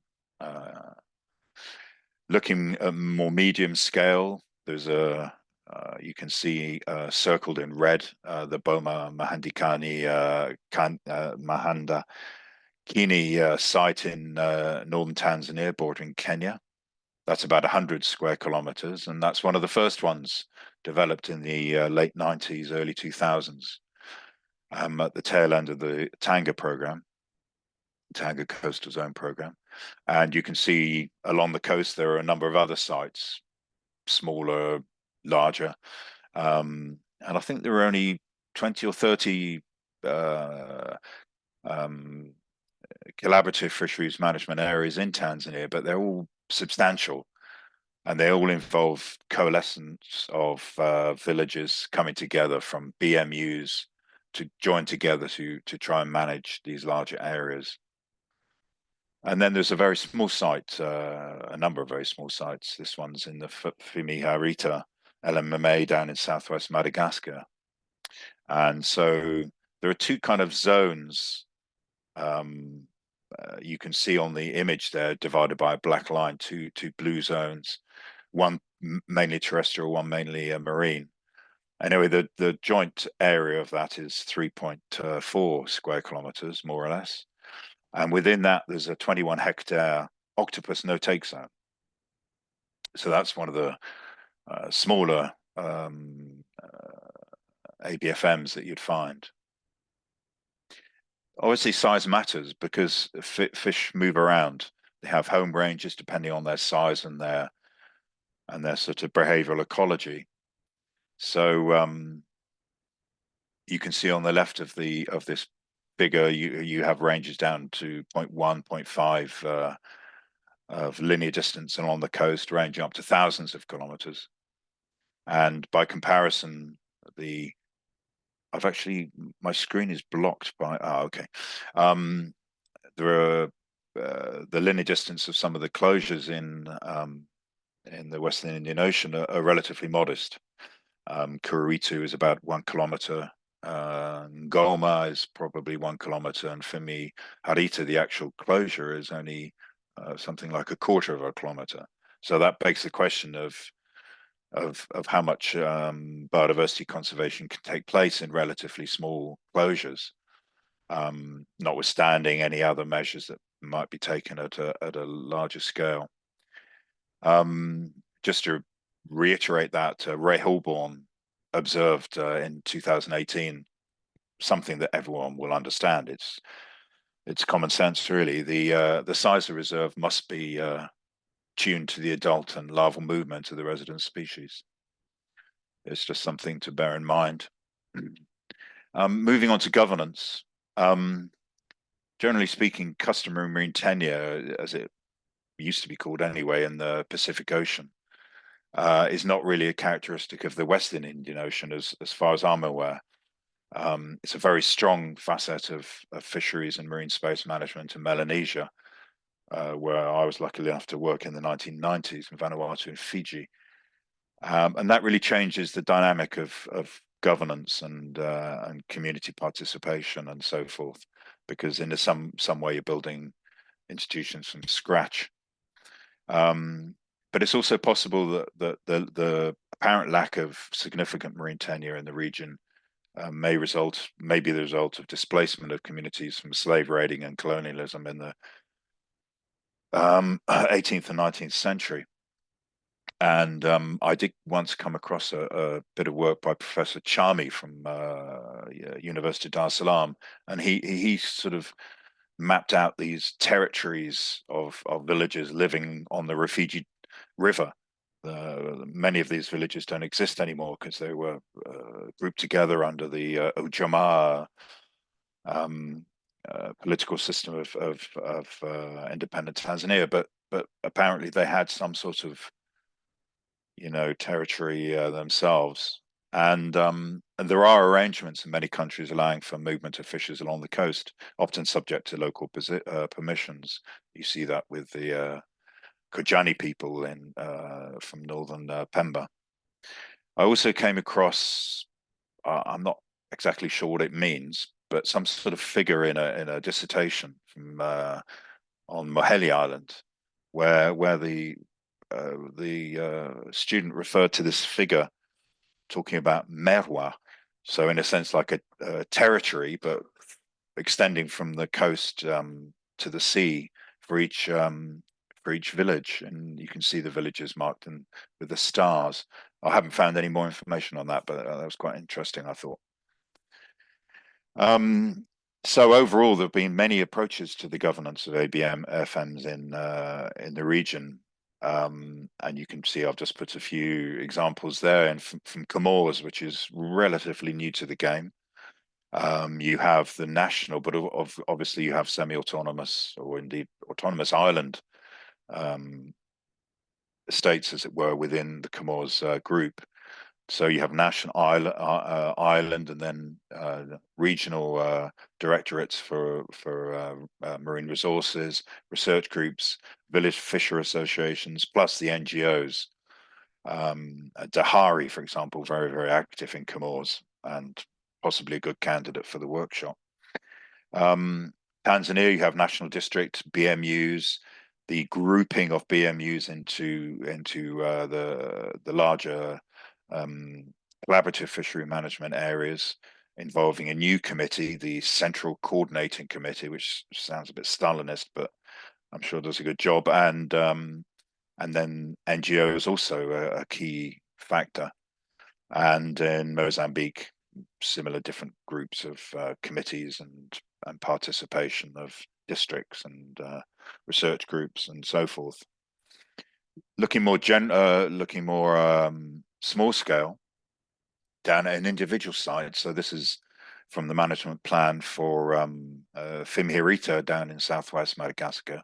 So there's the management committee itself with a number of standard positions: president, financial officers, advisors, and they also call a general village assembly. They also have links with the regional, that should be MMA Federation, and in turn with the Mihari, which many of you will be familiar with for the national LMMA network.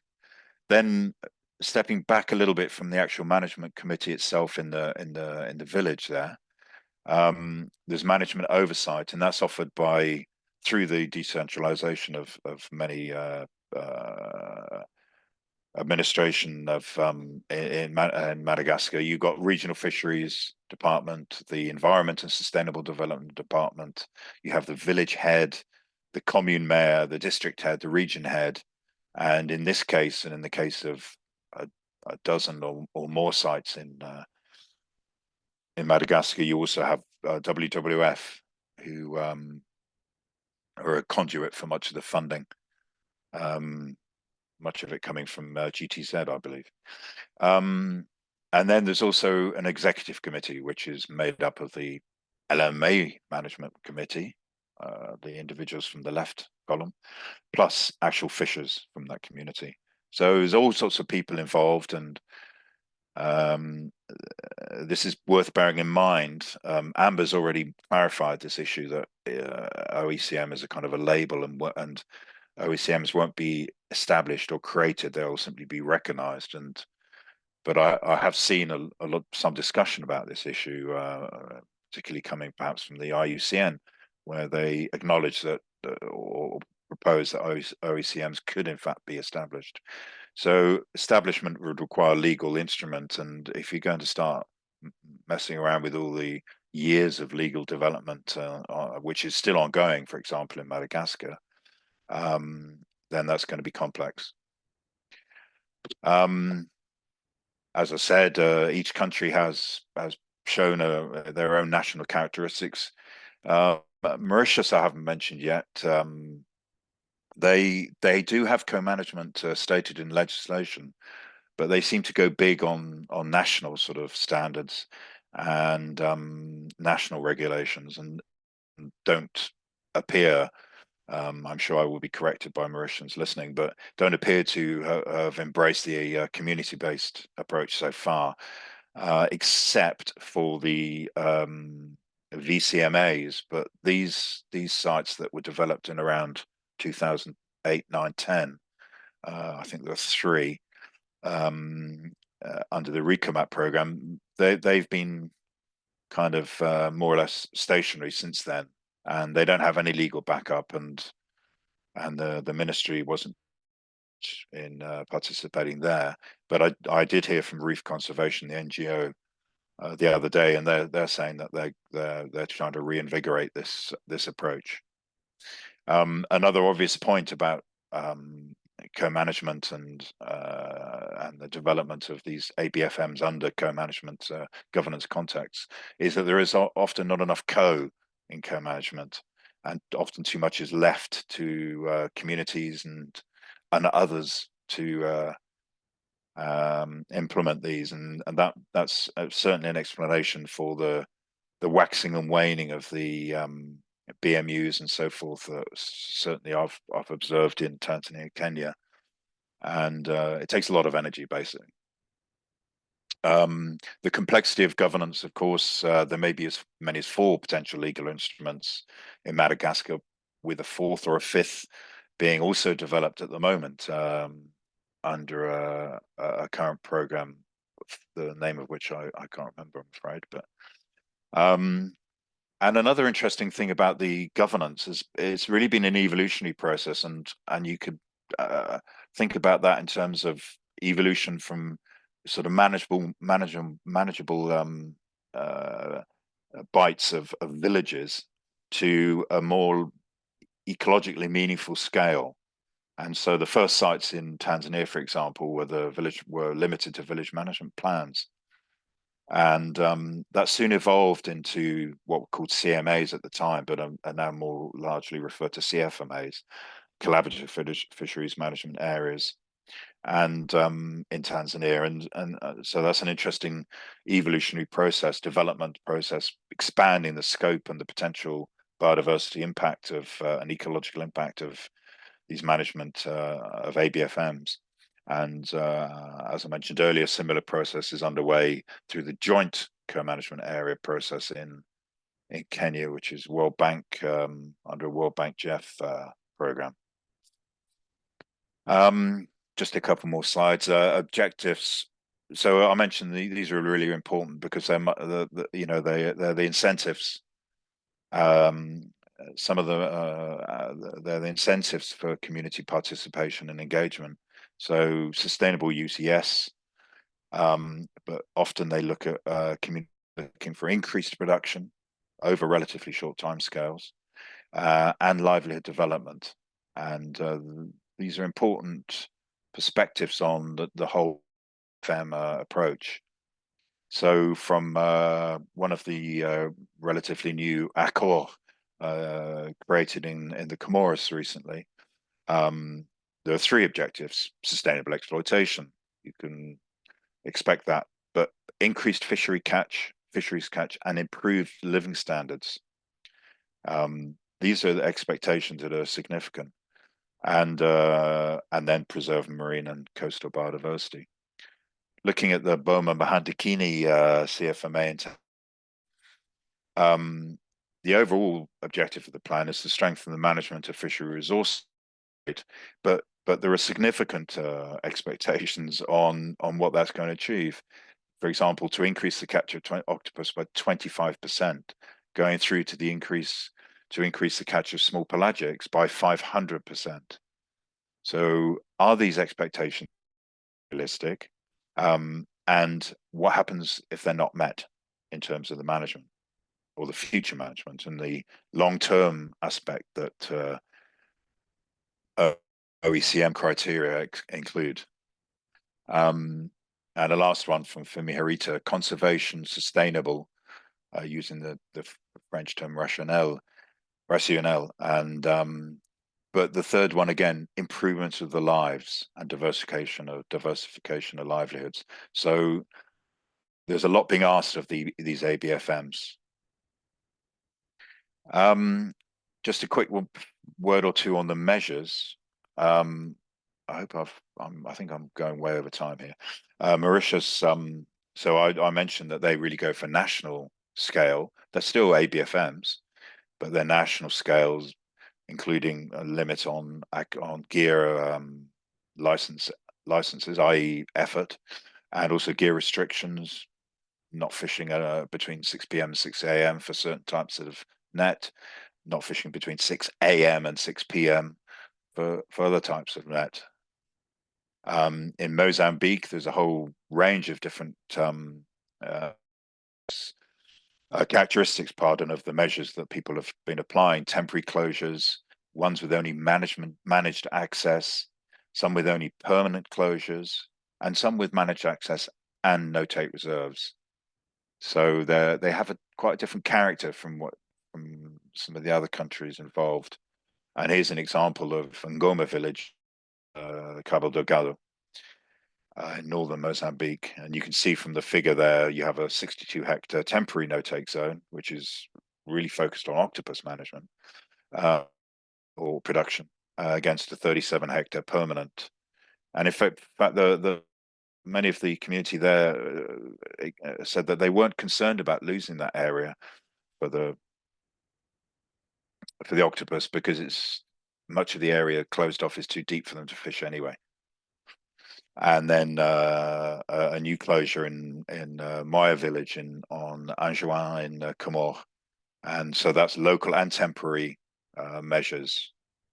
The banning of the use of steel for octopus fishing, poison, spear guns, collecting corals, fillet the fish nets, and using mosquito nets to catch fish as well. So there's a whole range of different local through national level. And the last comment here, I'm sorry if how much over time I've gone, is on the monitoring. And this is one of the biggest challenges in terms of cost attribution and ultimately determining if key in situ conservation criteria can be met. There's an important distinction to be made between local and immediate impacts of ABFMs, such as the rapid biomass growth you have during an octopus closure, and the actual biodiversity and population impacts of such closures and other closures, depending on their size. And there seems to be a need for a systematic program to monitor all the different in each country, all the different initiatives collectively. And some in northern Tanzania and Kenya have already benefited from a sort of long-term WCS Cordia program. So I'll leave it at that. Thank you very much. Thank you very much, Jim. That was great. Yeah, I'm going to swiftly move on to our next speaker. Yeah, thank you everyone for your questions. They're coming up. We appreciate it. And they'll be addressed after our final presentation, which is from Maya. Maya, kindly unmute yourself and introduce yourself and take it away.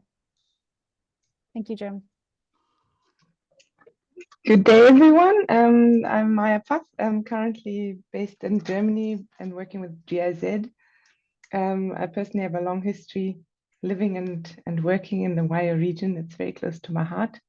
Very happy to see a lot of familiar names under the participants, and also hopefully meet a lot of you in future. Yeah, I firstly wanted to thank FAO and WIOMSA for giving us this platform to be part of this really exciting process. And maybe a little bit of context. This presentation was in a slightly different form, but I mean, very similar, was presented at the WIO Science to Policy platform, which is a Nairobi process that leads up to the Nairobi COP. And we made some recommendations that I will be sharing with you to the COP regards to a regional coordination of this OECMs process and how it links with the locally managed marine areas or LMMA process. So what we're trying to do here was to get together the historically divided camps of conservationists and fisheries practitioners, and draft recommendations together, because often we work against one another and we use different language for the same things. We have different values that we work according to, and this was really an effort to, as you can see here, build bridges between these different camps. So the authors, or my co-authors, some of which are in the room, some of whom are in the room, from conservation and fisheries sides, and those that are kind of trading in between, which I count myself to. So without much further ado, I'd jump right into the imperative of, we've been hearing, thanks to Amber for introducing very well what the concept of OECM stands for, where it comes from. So we've heard about the GBF, the Kunming-Montreal Global Biodiversity Framework, and that it is really what's a global vision for action, for implementation, what's already been written multiple times in different frameworks, different legislations, different policies. But really with the realization, if we carry on as we are, you can see that gray line, it's going to look quite dismal, and our survival on Earth is compromised. So OECMs are one piece of the puzzle towards bending the curve on biodiversity loss. And I just wanted to start with that because I think we mustn't lose that perspective, that imperative. So yeah, but I'm here to talk about the WIO region and where we're at in this process that's been described so well by previous speakers. So I will focus just on a few of these numbers that you can see here. The one is that, how many percent of the actual WIO region, or the EEZ, the WIO region, the combined EEZs, is protected, and that's currently about 7%. That will count towards that global target 3 of the Global Biodiversity Framework. And you might have obviously heard about 30 by 30. We've been in communications often tried to avoid this, very much focus on numbers, but it seems to be what's the buzzword all around. So if we really, it's now 2024, so in 6 years we should be getting from 7% to 30% of not only protection but also effective protection, and that's equitably and effectively managed. So it's a big target. So, and I see, with the co-authors and us, we see it more as a vision and a direction we're working towards, but we must also do it properly as we work towards that goal. Maybe another interesting number is 63% of all the protected, or let's say conserved areas have been proclaimed since 2015, so relatively new. And one of the things we've learned from marine protected areas is that age is actually a determinant of effectiveness, and long term as a concept is written into OECMs as well, which we still obviously need time, and we're setting the right actions right now for our future protected areas, conserved areas. So here we've heard about what OECMs are. So I've got I think it's been shown already by Amber. this is the definition. I've highlighted, interestingly, a few other aspects of it, but I mean, you don't have to focus too much on the text, just looking at this image of an island, you see that there is an MPA on the western edge, and a few other areas that, you know, currently might have potential biodiversity benefits, like a sacred place that precludes access and use, or a reef rehabilitation zone, or no-take zone through fishing, a locally managed marine area, and so on. So, so the idea that has been already mentioned, but I'd really like to highlight, is that OECMs, the new kid on the block, as I call it here, are meant to complement marine protected areas. And we really must think about building a better network of conserved areas. So with these multiple tools, multiple pieces of the puzzle, and make sure that they fit well together. So yeah, OECMs bring opportunities, that's been highlighted, challenges, but also many open questions. And then we see that, I think the Q&A is a evidence for that. There are lots of questions. What are OECMs? What can they bring us, and so on. But let's first highlight again the opportunities. I think it's been mentioned that there's another opportunity to align with local values. So it's really an effort to recognize bottom-up initiatives through OECMs, and also align with governance in traditional knowledge systems, which, and we have lots of examples in the WIO region. I'm most familiar with the South African examples. It also therefore provides, you know, examples of things not having gone so well in terms of equity and justice. And I think this is an opportunity to redress some of the mistakes we've had in the past. I think some of you might agree with me in this regard. OECMs can also foster participation, you know, through reinforcing the concepts of co-management and cooperation. It's also been mentioned. They recognize different governance and management models, and also potentially give better visibility and access to funding for community-based conservation.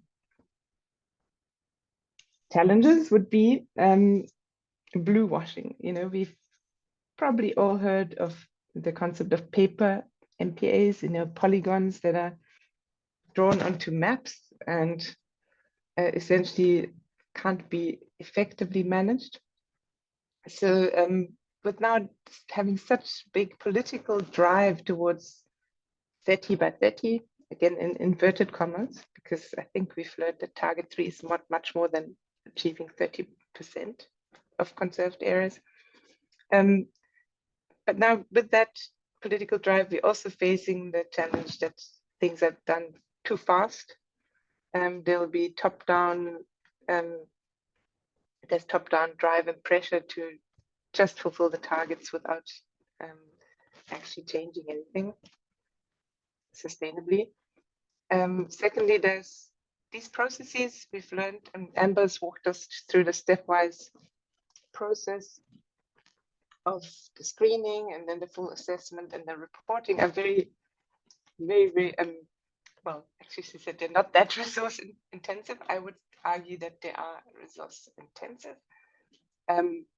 Of course, governments are meant to take some of the reporting responsibilities, but on the ground where we already see that resources are scarce and capacities are lacking to protect those areas that we have and conserve those areas that we have currently in our conservation estate, it might be challenging to add to this process. Thirdly, formal recognition may infringe on the rights of local right holders. So there's that last step of the process of recognizing OECMs, and that often is something that needs to be done by the managing authorities. So if authorities are at loggerheads with conservation efforts of management efforts on the ground that might be a problem.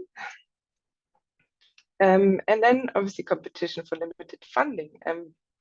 So as much as I previously said, OECMs are an opportunity for increased visibility and access to international funds that might be released, for that purpose and will be.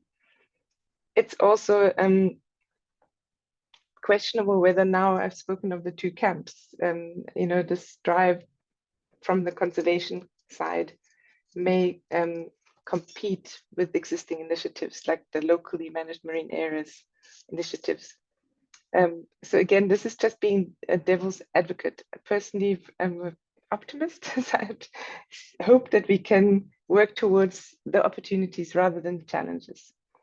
Well, open questions, there are many. You've had many, you're voicing many, they're being answered in the background here. I won't indulge with that too much, but also apart from the handbook that FAO's developed, that's being presented and shared, IUCN has also developed a site level tool. I think Amber's mentioned it, and it outlines really well the stepwise process of, from screening through full evaluation and reporting of OECMs. Still, we thought there were more questions that are pertinent to Africa. And now turns out that a lot of people in the WIO have particularly strong interest in this topic. And therefore, GIZ and WIOMSA joined forces, and we held a webinar last year in October.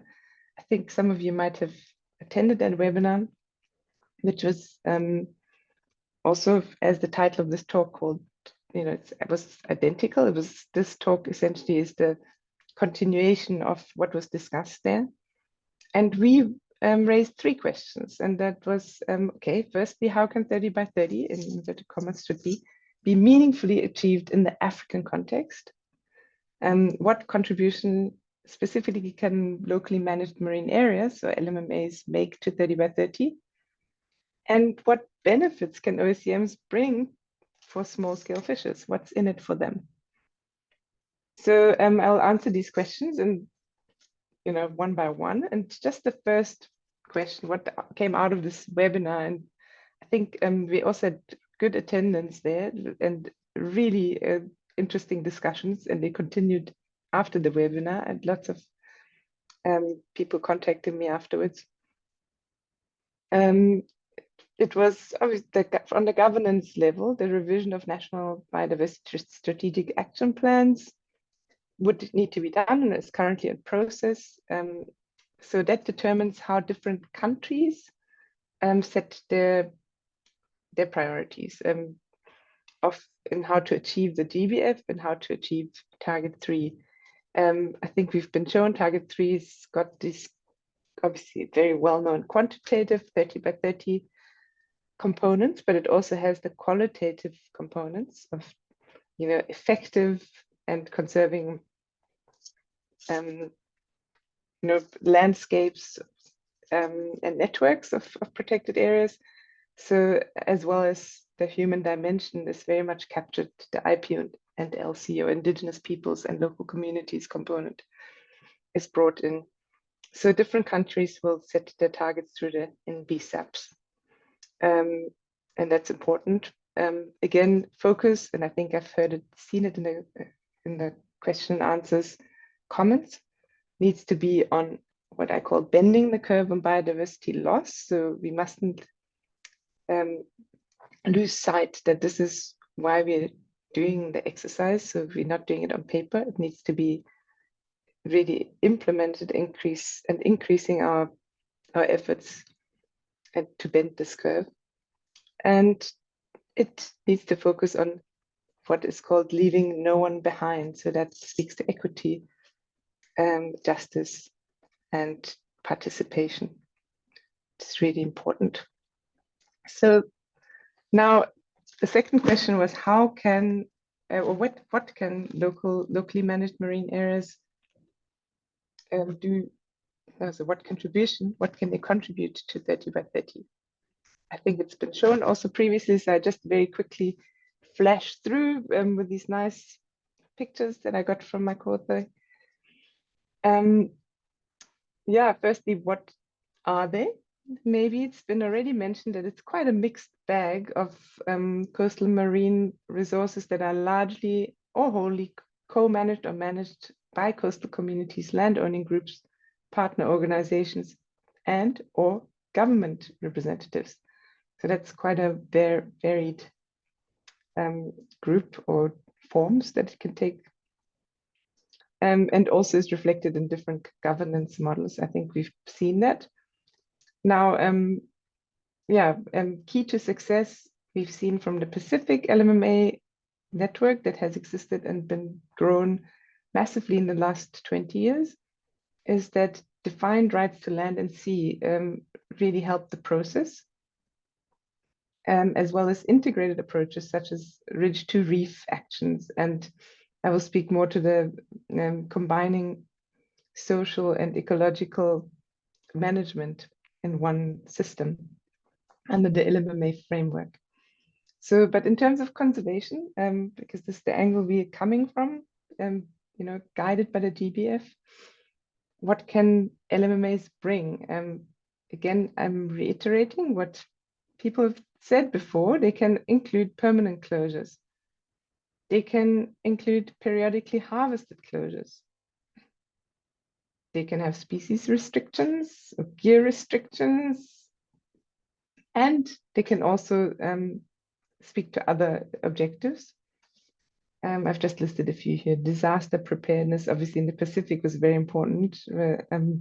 Will also become increasingly important with the climate change, climate adaptation, and things like family planning, village governance, and agricultural aspects. So, but as you can see, with the conservation measures, there's a good case to be made that LMMAs are at least candidates for an OECM screening process. And, we would really like to make that case very strong that they should. In terms of scale, it's often been criticized that LMMAs are these small little areas. And, if we focus on the quantitative target of conserving spaces up to 30%, what can they contribute? Well, the case that's been again made in the Pacific is that you can actually reach up to what is called 100% co-managed area. So that is, basically a patchwork or a mosaic of different conservation systems that work hand in hand to achieve better protection of conservation, but also a better, more equitable sharing of benefits. So there's a lot of potential, and especially in areas where government cannot enforce that communities do that function. I mean, currently you're probably aware of the High Seas Treaty, BBNJ. There's a lot of effort now conserving offshore areas as well, and governments will possibly get involved in enforcing offshore, and then it's a good case to be made that the inshore areas, the coastal areas, are co-managed by government and communities. So there's also strict MPAs at this stage. MPAs are also a mixed bag, as we know, but maybe strict no-take areas to be integrated in this approach, and to take a holistic angle. I think I've spoken to that. So what's a good example from the VO region? The pioneers here really were Madagascar, and it's been mentioned before, the Mihari network. It's a network of locally managed marine areas that was founded in 2012, and it provides a really good framework for dialogue amongst different LMMA representatives, or LMMAs, to share knowledge, but also to make the links between people on the ground, the communities, and the governments and the managing authorities through assistance of experts and NGOs who are also part of the network. And that's really what we currently using as a blueprint and trying to replicate in other countries, and essentially also building something at the regional level. in Madagascar, there are 280 LMAs to date. And yeah, they're doing meetings, trainings, and they lobby together against the common bigger threats. The case has been made that local ownership has improved, and therefore also overfishing has been mitigated. Obviously, this is very difficult to prove on the ground, and this is an ongoing process of improving, but there's a good start being made. Currently in Madagascar, the LMA area combined is actually greater than the MPA area. But as I've been learning from Malagasy colleagues, I've met at the WIO Science Policy Dialogue, the legal recognition in many cases is still a challenge. So again, process is continuing. So what benefits then can OECMs bring for small-scale fishers? That's a big question, because why would they participate in something that costs effort if there's no benefit? Well, firstly, it's a case-by-case situation that we need to consider. But what we've been observing is that often what's lacking is management rights, and OECMs can be an opportunity for increased local leadership, support, and compliance. They enable the participation of fishers in conservation decision-making at the national, but also regional and international stages and platforms, which is really important. And we're very happy to see that coming through in many, many policies. They can contribute to sustaining fish stocks, and also, hopefully, if done correctly, supply access to funding sources that is much needed.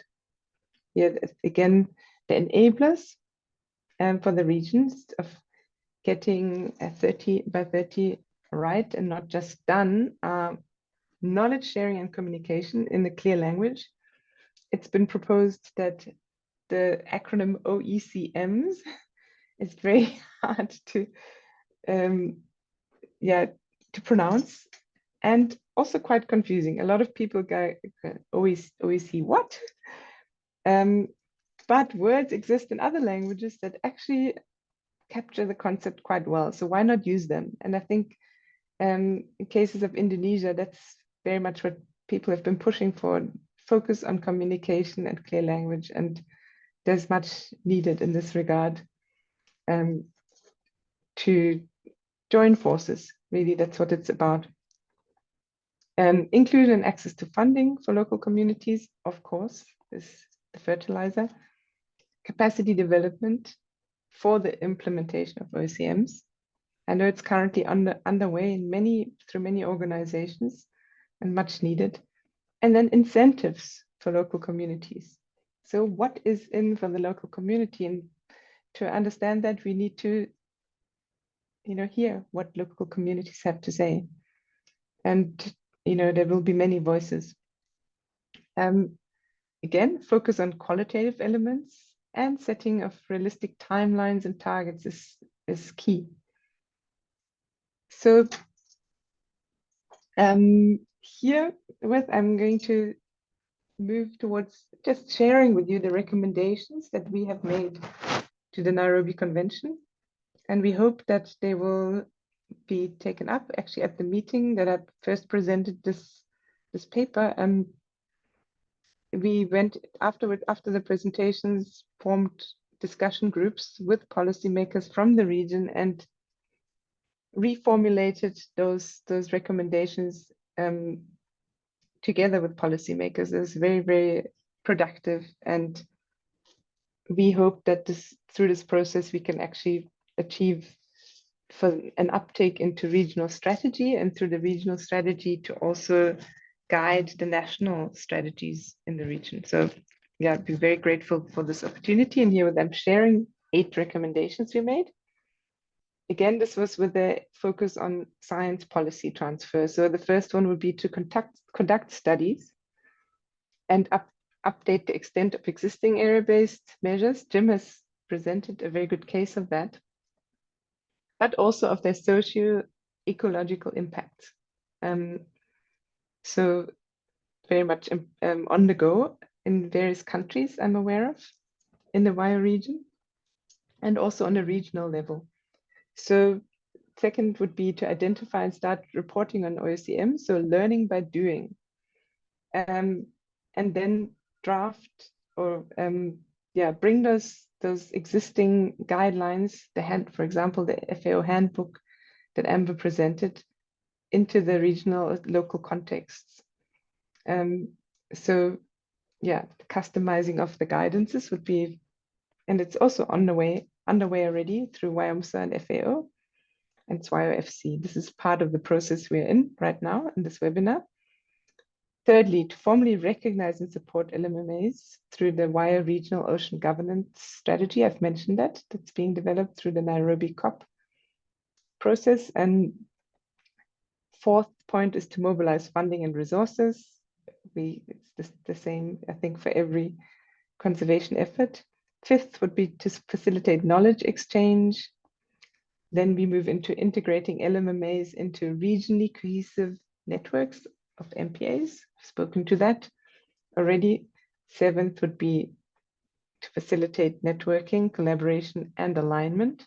So this was considered very important because with the realization that we have limited resources, we would rather work together than against one another, and we'd rather join forces than compete for limited resources. And I'll let you know it's also currently underway to do that for the WIO region. And then lastly is to develop a joint multi-partner seascape level program to ensure sustained funding for LMMAs and MPAs. So to move away from the, project by project funding approach to something where projects can be strategically developed into stepping stones towards long-term programmatic and regional funding. So that would be our utopia, but I think a lot of us share that. So yeah, I've spoken to you about coordinating efforts. So at this meeting I attended, I met Josh from Cordio, and I think he's also in the room, at least I saw him earlier. And he invited me to join this quite a new informal WIO LMMA working group that is not yet, like I said, formalized entirely, but meetings are happening and we're joining forces and coordinating with the mission to regionally strengthen the implementation, legal recognition, and reporting of LMMAs. Also, through that, no surprise, enhance conservation and sustainable use in partnership with indigenous peoples and local communities. And very importantly, I think is one of the recommendation 7 I presented, to coordinate and synergize amongst the actors. Yeah, currently, do you see some logos on the right? There's representatives. So Cordio is taking the lead, and Josh is our chair. It's also representing WIOMSA on the regional level, Mihari, the LMMA network from Madagascar, WWF, IUCN, GIZ, and co-workers in this space. So what we're currently doing is working on, through different efforts that are already underway, establish a knowledge base for LMMAs, develop policy, and develop capacities. So there's some examples here under each of them. There's a state of governance report currently being developed by WWF, Cordio, and co-workers. There are national LMMA roadmaps being developed. And also we would like to provide technical assistance for the OECM process. Again, WIOMSA is key to that. In terms of developing policy, I think I've touched on some of them. It's supporting legal recognition, alignment with GBF targets, as we're doing through this process here right now today. And then link with other management processes, such as marine spatial planning, that is already underway in some of the countries and also the region. And then most importantly, or close to my heart at least, is to establish learning network and for knowledge exchange and to share, not reinvent the wheel or the fishing net, but to share it and yeah, share our stories, share our lessons learned. Okay, now with this my coming to an end, I'm coming back to the curve I showed you at the beginning, bending the curve on biodiversity loss. But I think I'm picking up on something David Abura once said, is what other curves do need to be bent? And I think we've touched on some in the WIO region where a lot of people live off the ocean and live in small communities. I think it's important to bend also the curve on social injustice, and we need to find a more equitable way of sharing benefits in general, and also with regards to OECMs and MPAs. So many other curves to be bent. But we must also not lose sight that with the process we're embarking on shouldn't, it should go beyond a relabeling of existing efforts. We need to really do more. We need to do more of the right things and less of the wrong things to bend this curve on biodiversity loss. So with that, I thank you. And I hand back to Deidre. Thank you very much, Maya. That was a really great overview of the process that we started at the Nairobi Convention Science to Policy meeting. And I appreciate you also sharing those recommendations that we made. Okay, so we're going to move into the question and answer session. And I'm going to look at some of our most upvoted questions so that we can address them. I see that our panelists have been taking the time to answer some of the questions, but I do think it's quite nice just to briefly also give an open answer, not just a written answer on some of these questions that our participants have asked. So I will start with one of the questions that I think is quite key, but in some ways have been addressed. But what are the benefits for the communities managing these areas to be recognized as OECMs? And why would they be interested in joining a recognition process? So I'm first going to maybe give the room to Amber, perhaps to answer this question. Yeah, thank you. So, Maya has just actually gone over a lot of some good information related to that question. And so, I really appreciate the effort that she took to try to go into that. There's a variety of different benefits that I think can be seen for reporting OECMs at many different levels, as long as a good inclusive process is followed that takes into account everyone's needs. And I think that's where communities and indigenous peoples groups have gotten really nervous, is that they're afraid that I have heard in many of the workshops that we've done that many communities and local community groups and indigenous peoples are afraid that if they get involved in this, that their rights will be taken away, or that there will be some sort of negative that they'll end up having from the simple act of participating in this. And I think that's a real shame, because there's such an opportunity here where there is the potential for encouraging the continuity of effective management that local communities and indigenous groups are taking. It can provide really good models that others can follow by having a platform to say, we've done this really great locally led management effort here, and we've had these great benefits both for the local communities, for livelihoods, for food security issues, as well as for the biodiversity and the health of the ecosystems. We're taking really good care of our ecosystems by employing these different management practices. So by documenting that and sharing those experiences, I think that can help really highlight the role that local communities have in both supporting communities and in conserving biodiversity. So that's one part. I also think that it can, by going through the effort of officially documenting and recognizing community-led efforts, that you can help kind of build that connected system of whether it's nationally led marine protected areas combined with locally led areas, combined with the Ministry of Fisheries closures and gear bans and other kinds of fisheries management measures, all of that together creates this really great mosaic of management in the oceans that is all working together to try to help support fisheries as well as biodiversity in an area.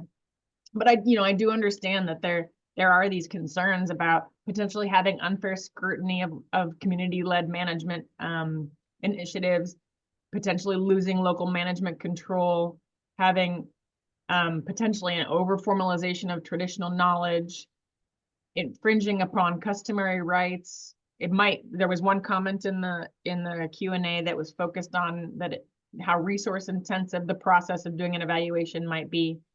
I think those are all really valid concerns and things that need to be taken into account for while thinking about, whether or not a community or local group might want to get involved in thinking about OECMs. But, I really do think that this is a really good opportunity. It could be an opportunity to help strengthen rights.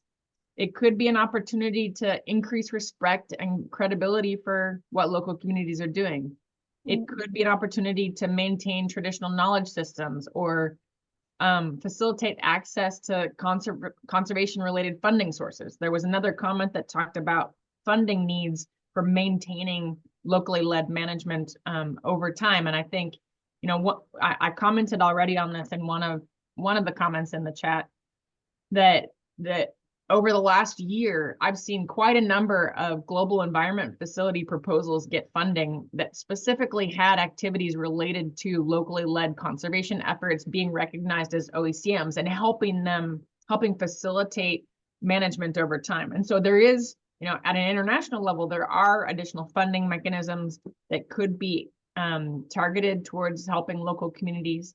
And there might be others as well beyond the JEF funding.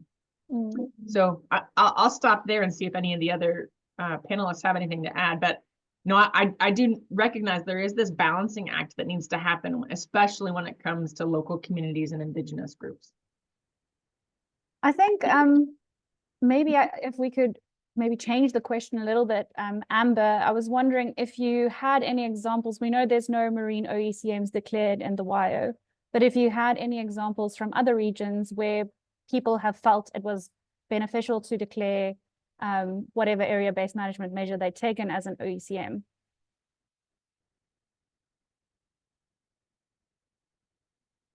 You're on mute. I'm gonna correct the one thing that you just said, which you cannot declare an OECM. Sorry, yeah. That is an incredibly important thing, and there were a number of comments as well that I tried to address that in as well. An OECM is just a label. It's a way of giving recognition to something.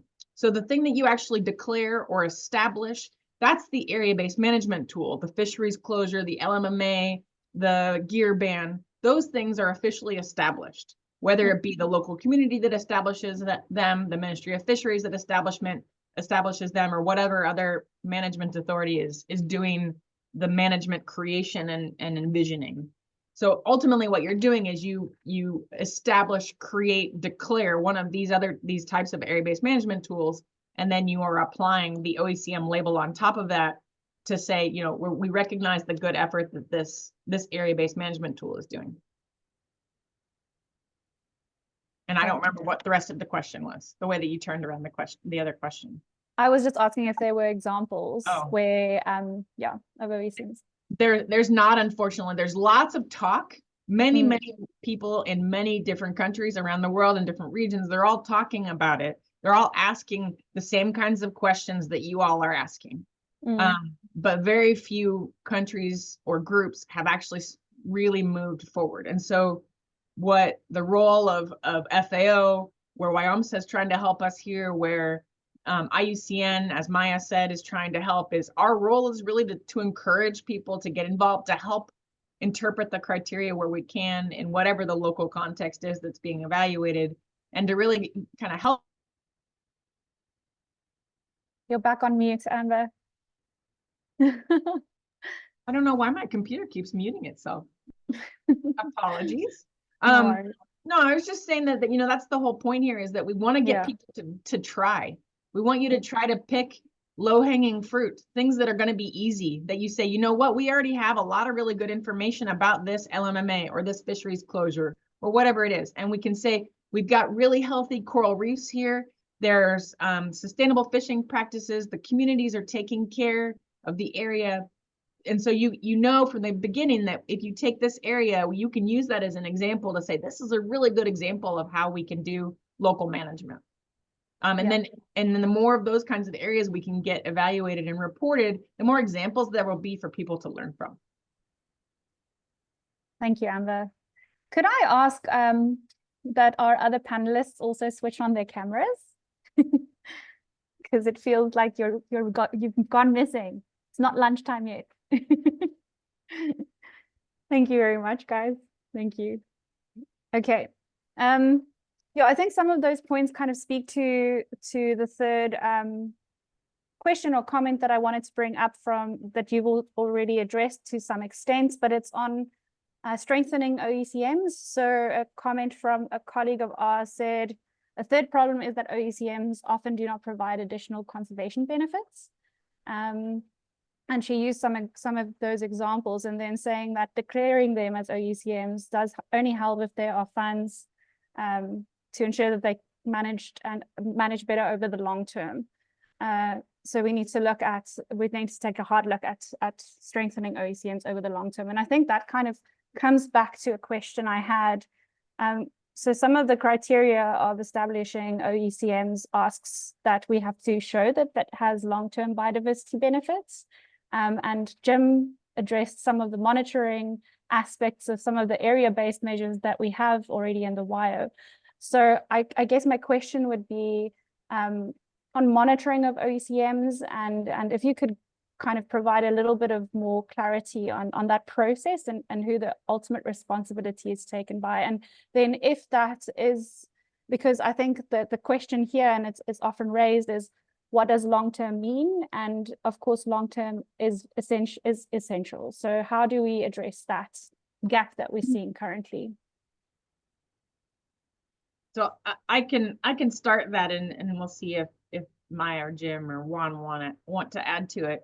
So this is another question that I tried answering a couple different times on in the Q&A, but to expand on it, the concept of long-term is really, you can't put a number on it, because on the one side, all species have a different rate of recovery. So, something that might be valid for groupers, which take a really, really long time to grow, might be totally different for a short-lived species that reproduces really quickly. And so you wouldn't necessarily need something that lasted 50 years for short-lived species like you would for a long-lived species. So one is, you have to really look at what is the biodiversity that is important in an area, and how long does it need to be able to really be benefiting by an area-based management tool. Another part has to do with the concept of intent. The whole point of OECMs, the whole reason for adding OECMs into the mix of Target 3 is to help support biodiversity conservation and to help recognize sectoral efforts to manage their activities so that the biodiversity is benefiting at the same time that the sector's activities are happening. So when we talk about intent, if you take fisheries, for example, for the most part, national authority-led fisheries management typically has a time limit on it. There are some places where the time limit is 25 years, and I'll give the example of Canada's fisheries closures. For that, all of the areas that Canada has put forward as OECMs, they're fisheries closures that have a 25-year legislative time limit on them. That means that in regulation, after 25 years, Canada intends to reevaluate them and to make sure they're still doing a good job and to adapt them and change them if needed. But the intent is always there. The intent is always to continue them into the future in perpetuity. But they put that 25-year time limit on it to say, at the end of 25 years, we're going to take a really good look at this and make sure it's still doing the job we want it to do. And if it's not, we want to make it better so that it is. The same thing is true in the Mediterranean, where the General Fisheries Commission for the Mediterranean has a series of fisheries restricted areas. Their rule is every 5 years they evaluate it. So it's a true adaptive management process where every 5 years, those fisheries restricted areas are reevaluated and they're looked at by their member countries to make sure that they're doing the job that they were supposed to be doing, which is to conserve the fisheries resources and the ecosystems in those delineated areas. So that, you know, in that case, it doesn't really matter what that agreed upon time limit is, because the intent is always there to keep having a review of it and to do an adaptive management process. On the other hand, if you have an area that is simply intended to look at species recovery over the next 10 years, and so an area-based management measure is put in place for the next 10 years, no one's allowed to fish here, but after 10 years, we're going to open it up and everyone can do whatever they want. I would say that is not a long-term intent, because the intent there is after 10 years, those measures are going to go away and they won't be there anymore. So it kind of depends on the situation, but it's really about what's the intent over, you know, the foreseeable future, and what are we trying to do with this tool. So that's one side of it. So what was the other part of the question, which was about effectiveness, right? And whether or not the monitoring, essentially. Right. So the comment that you were referring to talked about how the comment itself said that sometimes OECMs are not going to be effectively managing for and having conservation benefits. And I would say that's a bit backwards, because, you know, as Deidre said as well just a minute ago, an OECM should not be reported as an OECM if there aren't documented biodiversity benefits, or if there's not a reasonable expectation that there are going to be biodiversity benefits. So there's going to be many regions of the world where there's just simply not enough resources or funding available to constantly monitor what biodiversity is looking like, have an ongoing scientific monitoring program, et cetera. In those cases, the concept of having a reasonable expectation for biodiversity outcomes is included in the CBD criteria and the decision to be able to give that room to say, okay, if we can make a reasonable argument that's logical, that says, you know, a simple thing is, if you say there's no bottom trawling allowed in this coral reef area, or no blast fishing allowed in this coral reef area, and you monitor the compliance with that, and you make sure that trawling and blast fishing isn't happening, you can pretty much guarantee the coral reef is going to have a positive benefit for that. And it's going to, and there's going to be a net positive benefit. And so, you know, there are these ways of being able to say, we're labeling this as an OECM because it has these management measures in place, and there's a reasonable expectation that these management measures are going to have a benefit. But nothing should, I would be very strong with the emphasis on nothing should be reported as an OECM if it doesn't have either a reasonable expectation or a documented biodiversity benefit. If it is, as the person who commented, I don't remember who it was, said that there's no biodiversity benefit, then it shouldn't be reported. And I think, so that kind of leads to another question that was asked by another participant. Would OECMs be delisted or suspended if they're not showcasing biodiversity benefits as they had reported on initially? So if they're not reaching those objectives, what happens? So this is the same thing as for an MPA. The exact same rule applies. Whatever the legitimate governance authority is that reported the area, whoever reported it, whether it's the national government as the CBD focal point, or whether it's some other entity within government or a local entity, whoever reported it has the authority to delist it. So just like countries can delist MPAs, the mechanism is in place to also take out OECMs. If a country has reported an OECM and in the future decides, you know what, it's not meeting the intent of the OECM criteria anymore, they can ask the World Conservation and Monitoring Center to take it out of the database. Fantastic. Okay. Deirdre, Yes, Jim. can I be awkward and ask a question of the panel? Yes, please. It doesn't need to be awkward. The issue of the size of, we're talking about the WIO here, so fact is that many of these LMAs, as a term that captures all the different types of initiatives, or many of the types of initiatives, certainly community-based, many of the LMAs are small, or at least their effective management measure is small.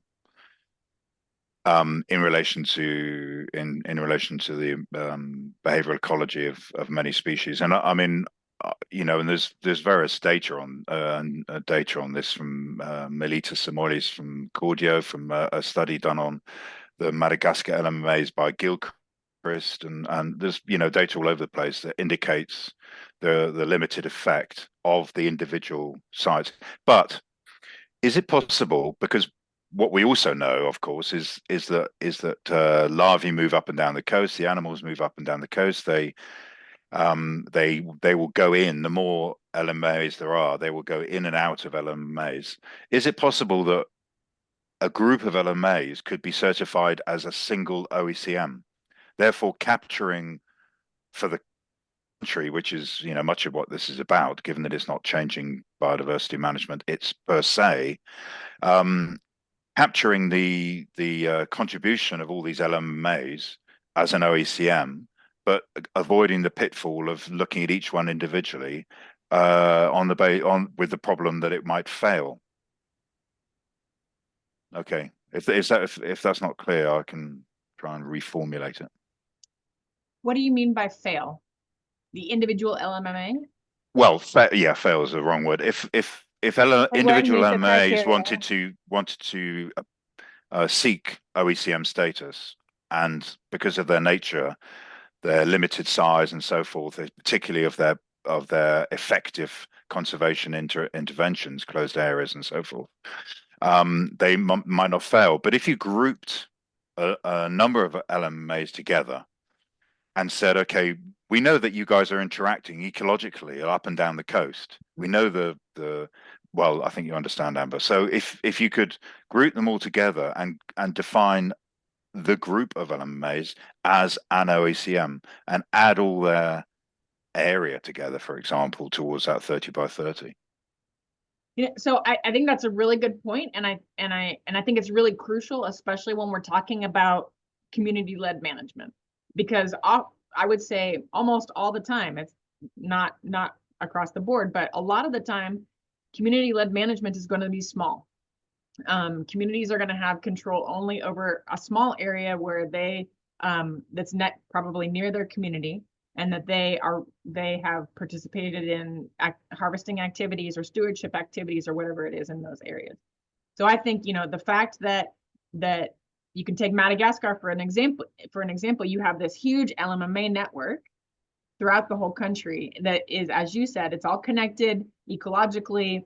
It's creating this network, a functionally active network of conservation measures that is able to both support the local communities and support biodiversity. So I feel like, you have to look at it a little in more detail, but I feel like that's a really good opportunity to potentially define a network of OECMs. Whether it's one OECM or lots of individual OECMs is a bit of, I don't know if it really matters. The key would be to report all of them, and then the documentation that is put together for an evaluation or I should say, the key would be to evaluate all of them together collectively, and then to put together documentation that goes through the different criteria and explains how the network as a whole is effectively conserving the biodiversity in those areas, how the network as a whole is being governed and managed. So you could create the documentation to go along with that. And like I said, that documentation is going to be key. And as long as you can create a solid justification for why an area meets the criteria or how it meets the criteria in a qualitative sense, then that could be what you need to be able to report it.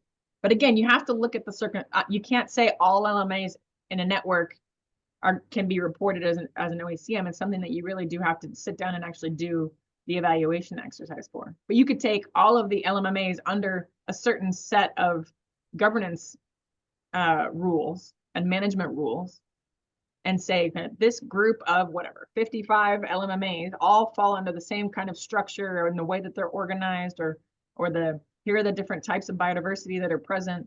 You could try to do an evaluation of the whole network like that. Maya, you have your hand up. Yeah, thank Sorry, you. Jim. Maybe just contributing to that, to the same thought that is currently in the room is, that was also one of the things we thought about when, in terms of seascape management. How can we, use that mosaic of LMMAs that are small in space and link them in a meaningful way, and link them not only amongst one another, but also to the MPA network as a complementary tool, with the assistance of tools that already exist, like marine spatial planning and systematic conservation planning. So I think that's maybe, again, it's one of the objectives that our working group, that informal working group we're currently in, has in mind, and picks up on the recommendations. But I think, yeah, very important consideration to consider the bigger picture linkages. Okay, so it's 1 now. There are a few other questions that we've unfortunately not managed to address, but if you have any burning questions, please feel free to email me. You should have my email address and I'll be sending out all the presentations as well. But briefly before we close, Amber, perhaps we could just give a quick overview of the way forward following this workshop, following the webinar. So thanks. So one of the questions that is I'd like to just at least respond to really quickly is, will the question and answer transcript be shared? So I've been trying to listen and answer questions, and Juan has helped answer some questions, and many participants have provided some of their own thoughts as well under the questions, but I still see there's 26 questions that haven't gotten an answer yet. So I think you can save this question and answer script, right, Deidre? Yeah. So we can save this. We can try to answer the rest of the questions and then share that rough version out to everyone. However, I will note that in a few months, our team will be we're going to be putting together a report summarizing the various things that we're doing in the region through this webinar, as well as a workshop we're doing next month in Kenya, and all of the work that Jim presented and has been working on with the case studies and the summary of the WIO region as well that Maya is helping with. So we'll be putting together a publication that will be sent out, and we can send it out to everybody. We've got emails for everybody that registered for the webinar today. So that will be shared once we have finished the workshop and the case studies and gotten it into a good format for publishing. So I just wanted to mention that. So going back to the next steps, so aside from releasing a report that kind of summarizes all these really fantastic questions and conversations and issues and challenges for this specific region, we have done a very similar thing for all of the regions that we've done a workshop in. And so that's something that people can look at the reports that have been put out and see, like, well, how did they deal with these issues in Latin America? Or how did they deal with it in Asia or the Caribbean or the Mediterranean or the Baltic? So we have a variety of things that that can be used as resources to look at other regions. In addition, the Nairobi Convention and SWIO and WIOMSA and a variety of other sub-country organizations, it's like in Kenya, you have Cordio, and Madagascar, you have Nihari. There's a lot of focus on OECMs in the region right now and trying to have these discussions and talk about these questions. So these questions are going to keep coming up in discussions, and I encourage everybody to keep talking about it in whatever fora you come across that provide an opportunity to talk. We will be coming to Kenya next month to do an in-person workshop, and unfortunately we can't invite every single person that came to this webinar to attend that workshop, but we'll be having people from the Ministries of Environment and Fishery from all of the countries in the region attend, as well as some key NGOs that are really engaged in the LMMA management and governance process. And we will be putting together a summary of the discussions that happen at that workshop as well in the final report that we put together. And then in addition to that, if, you know, I've included my email address in a variety of places here in the questions and answers. So I would encourage anybody that has additional things they would like to continue discussing to send me an email. I'd be more than happy to keep talking with people about it. Another one of the things I just wanted to mention really quickly is that a variety of questions that were posed talked about how do you measure effectiveness of an OECM? How do you know what the biodiversity outcomes are? And I think that's an incredibly crucial question that we've been asking ourselves for a very long time. And so, you know, we published the handbook that I shared in my first presentation earlier today. And the handbook is a really good place to start with thinking about OECM evaluation. But we know we knew when we published that immediately there was going to be a need to look at biodiversity outcomes in particular. So we've been working for the last year on developing guidance on how do you decide what are the biodiversity outcomes that a fisheries management measure is producing, and what kinds of evidence you might be able to use to show that those outcomes are either being achieved or going to be achieved in the future. So that also will be published hopefully sometime this year, as we continue kind of putting that together. We have a workshop in a couple of weeks where we're bringing together a bunch of experts on how do you measure biodiversity changes and how do you think about what kinds of biodiversity outcomes might be happening. So, you know, we are working on that, and I just want to let people know. And if you would be interested in looking at a review copy of that to give us your thoughts on where you still see some gaps and where you have questions still on that particular part of evaluating criteria C, I would be more than happy to talk with you about how you might be able to provide comments on that.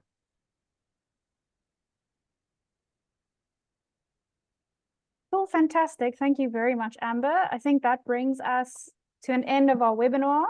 I just wanted to thank everyone once again for joining. Really appreciate your input and your attendance, and we'll send you the presentation soon, and let's stay in touch.